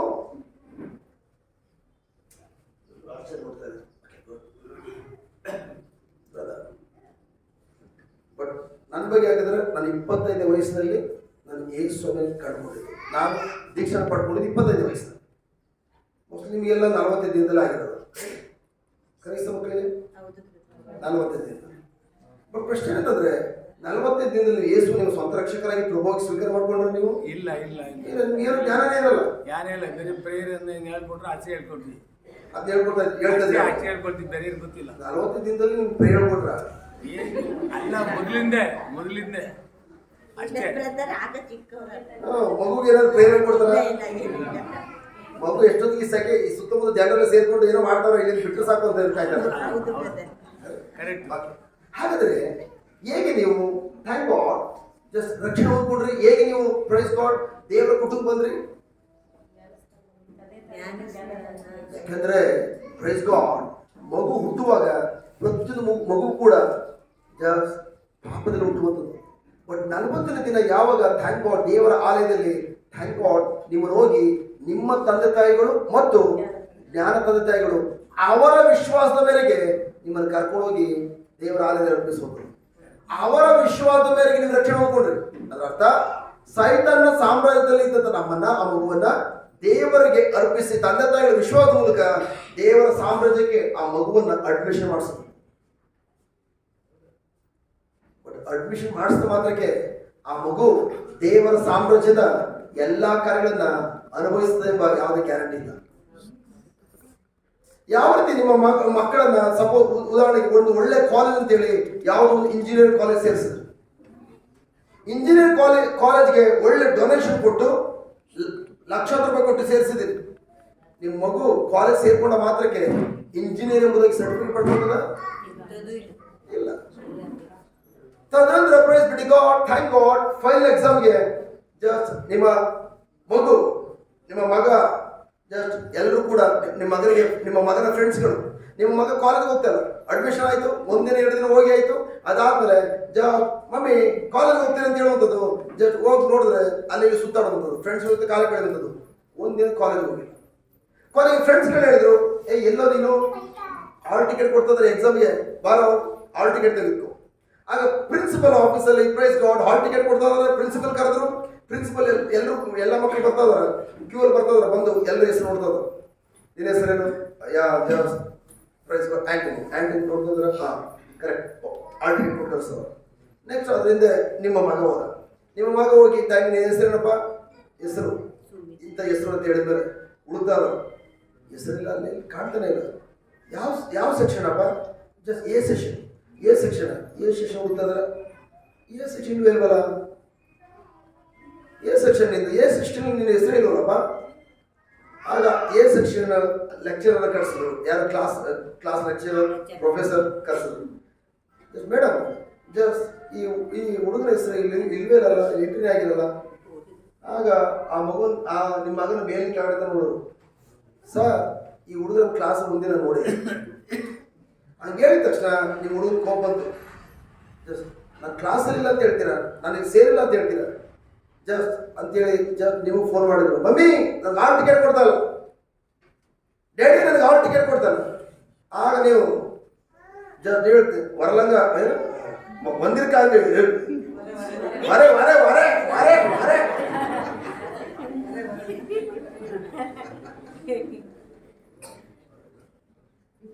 ಬರ್ತೀನಿ ಈಗಲೇ. ನಾನು ಬರುವಾಗ ನಾನು ಒಬ್ಬನೇ ಅಲ್ಲೇ ಇರೋ ಬರ್ತೇನೆ. ನನ್ನ ಏರಿಯಾದಲ್ಲಿ ಥ್ಯಾಂಕ್ ಗಾಡ್ MLA ಇದ್ದಾರೆ, MP ಇದ್ದಾರೆ, ಅವ್ರು ಕರ್ಕೊಡ್ತೀನಿ. ಈಗ ಹೋದ್ರಿ ನಿಮ್ಮ ಹುಡುಗ ಎಲ್ಲರೂ ಮುಂದೆ ಬರ್ತಾರೆ ನೋಡೋಣ. ಮಮ್ಮಿ ಒಬ್ಬರೇ ಬರಲ್ಲ, MLA ವರೆ, MP ವರೆ, ಬಂದು ಎಲ್ಲ ಬರೀತಾರೆ, ಪೆನ್ಸಿಲ್ ಬರೀತಾರೆ ಅಂತ ಹೇಳ್ತಾರೆ. ಪೆನ್ಸಿಲ್ ವರೆ ವರೆ ಹೋದ್ರು. ಹೋಗಿ ಅದು ಡೈರೆಕ್ಟ್ ಪ್ರಿನ್ಸಿಪಲ್ ಚೇಂಬರ್ಗೆ ಯಾರು ಕಾಯ್ಬೇಕಾಗಿಲ್ಲ, ಯಾಕಂದ್ರೆ ಜೊತೆಲಿ ಎಲ್ಲ EP ಇರುವಾಗ ಆಗ ಹೋಗ್ತಾರೆ. ಆಗ ಮಮ್ಮಿ ನೀವು ಏನು ಅವಾಗ ಆಗ್ತೀರಿ, ನಾನು ಮಗನಿಗೆ ಕೊಡಲ್ಲ ಅಂತ ಹೇಳಿದ್ರ, ಸರ್ ಕಾಲರ್ ಇರಲ್ಲ ನಿಮಗೆ ಕರೆಕ್ಟ್, ನನ್ನ ಮಗನಿಗೆ ಆಲ್ ಟಿಕೆಟ್ ಕೊಡಲ್ಲ ಅಂತ ಹೇಳಿದ್ರ. ಯಾಕೆ ಸರ್, ಮನೆಯಿಂದ ಸರ್ಟಿಫಿಕೇಟ್ ತಂದಿದ್ದೇನೆ, ಜಸ್ಟ್ ನೋಡಿದ್ರೆ 1 ಕೋಟಿ ರೂಪಾಯಿ ಡೊನೇಷನ್ ಕಟ್ಸ್ಕೊಂಡಿದ್ದೀರಿ ನೋಡಿ, ಇಲ್ಲಿ ನಿಮ್ಮ ಕಾಲೇಜ್ ತಾನೇ ರಿಸಿಟ್ ಇದು. ಅವ್ರು ಪ್ರಿನ್ಸಿಪಲ್ ಹೇಳಿದ್ರು, ಹೌದು ಮೇಡಮ್ ಕಿರ್ಚಾಡ್ಬೇಡಿ, ಕೂಲ ಮಾತಾಡಿ, ನಮ್ಮ ಕಾಲೇಜ್ 1 ಕೋಟಿ ರೂಪಾಯಿ ಕಟ್ಸ್ಕೊಂಡಿಲ್ವ, ಬಿಲ್ ಇಲ್ವಾ, ಕಟ್ಟಿದ್ದೀರಿ, ಮತ್ತೆ ಯಾಕೆ ಹಾಲ್ ಟಿಕೆಟ್ ಕೊಡಲ್ಲ ನೋಡಿ. 1 ಕೋಟಿ ರೂಪಾಯಿ ಕೊಟ್ಟಿರೋದು ಹಾಲ್ ಟಿಕೆಟ್ ಕೊಡ್ಲಿಕ್ಕಲ್ಲ, ಹಾಲ್ ಟಿಕೆಟು ಅದರ ಅದಕ್ಕೆ ದುಡ್ಡು ಕೊಡ್ಬೇಕಿಲ್ಲ, ಫ್ರೀಯಾಗಿ ಕೊಡ್ಬೋದು ಹಾಲ್ ಟಿಕೆಟ್. ನೀವು 1 ಕೋಟಿ ಕೊಟ್ಟಿರೋದು ನಮ್ಮ ಕಾಲೇಜ್ ಅಡ್ಮಿಷನ್ಗೆ ಮಾತ್ರ ಕೊಟ್ಟಿದ್ದೀರಿ ಅಷ್ಟೇ. ಹಾಲ್ ಟಿಕೆಟ್ ಕೊಡೋದು ಎಲ್ರಿಗೂ ಅಲ್ಲ, ಹಾಲ್ ಟಿಕೆಟ್ ಕೊಡ್ಬೇಕಾದ್ರೆ 100% ಅಟೆಂಡೆನ್ಸ್ ಇರಬೇಕು. ಅಟೆಂಡೆನ್ಸ್ ಇದ್ರೆ ಮಾತ್ರ, ಇಲ್ಲಾಂದ್ರೆ ಅಟ್ಲೀಸ್ಟ್ ಒಂದು 60% ಅಟೆಂಡೆನ್ಸ್ ಇರಬೇಕು ಮಿನಿಮಮ್ ಅಂತ ಇಷ್ಟಿದೆ. ಆ ಅಟೆಂಡೆನ್ಸ್ ಇದ್ರೆ ಮಾತ್ರ ನಾನು ನಿಮಗೆ ಹಾಲ್ ಟಿಕೆಟ್ನ ಫ್ರೀಯಾಗಿ ಕೊಡ್ತೀನಿ, ನೀವೇನು ಇನ್ಫ್ಲೂಯೆನ್ಸ್ ಮಾಡಬೇಕಾಗಿಲ್ಲ ಸರ್. ತುಂಬ ನೀವು ಜಸ್ಟ್ ಒಳ್ಳೆ ಟಾಪ್ ಲೆವೆಲ್ ರಾಜಕೀಯದಲ್ಲಿದ್ದೀರಿ ಸರ್. ಈಗ ನಾನು ಹೇಳ್ತೇನೆ, ನಿಮ್ಮ ಮಾತಿಗೆ ಗೌರವ ಕೊಟ್ಟು ಹಾಲ್ ಟಿಕೆಟ್ ಕೊಡ್ತಾನೆ, ಹಾಲ್ ಟಿಕೆಟ್ ಕೊಟ್ಟು ಜಸ್ಟ್ ಆ ವ್ಯಕ್ತಿನ ಎಕ್ಸಾಮ್ ಕೂರಿಸ್ತಾರೆ ಸರ್. ದಯವಿಟ್ಟು ನೀವು ಹೇಳಿ, ಆ ಹುಡುಗ ಪಾಸ್ ಆಗ್ತಾನ, ಒಂದಿನ ಕಾಲೇಜ್ ಎಂಟ್ರಿ ಆಗಿಲ್ಲ, ಪಾಸ್ ಆಗ್ತಾನೆ, ನೀವು ಪಾಸ್ ಆಗ್ತಾನೆ ಅಂದ್ರೆ ಸರ್ ಖಂಡಿತವಾಗಿಯೂ ನಾನು ಹಾಲ್ ಟಿಕೆಟ್ ಕೊಡ್ತೇನೆ ಸರ್. ಹೋಗಿ ಇವ್ರ ಜೊತೆ ಬಂದಲ್ಲ, ನೀವು ಕ್ರಿಶ್ಚಿಯನ್ ಸರ್ ಒಳ್ಳೆಯವ ಅಂತ ಹೇಳಿ, ಸರ್ ಸಾರಿ ಸರ್, ನಿಮ್ಗೆ ಇಷ್ಟವಾದ ಮಾಡ್ಕೊಳ್ಳಿ ಸರ್, ಬೇಡ ದಯವಿಟ್ಟು ಇನ್ನೂ ಸರ್ ನಿಮ್ಮ ಸವಾಸ ಬೇಡ, ಓ ವರೆ ಏನು ವರೆ. ನನ್ನ ಪ್ರಿಯ ಸಹೋದರ ಸಹೋದರಿಯರೇ, ನಗ್ತದವೆ ಇದೇ ತರ ನಮ್ಮ ಜೀವನದಲ್ಲೂ ಕೂಡ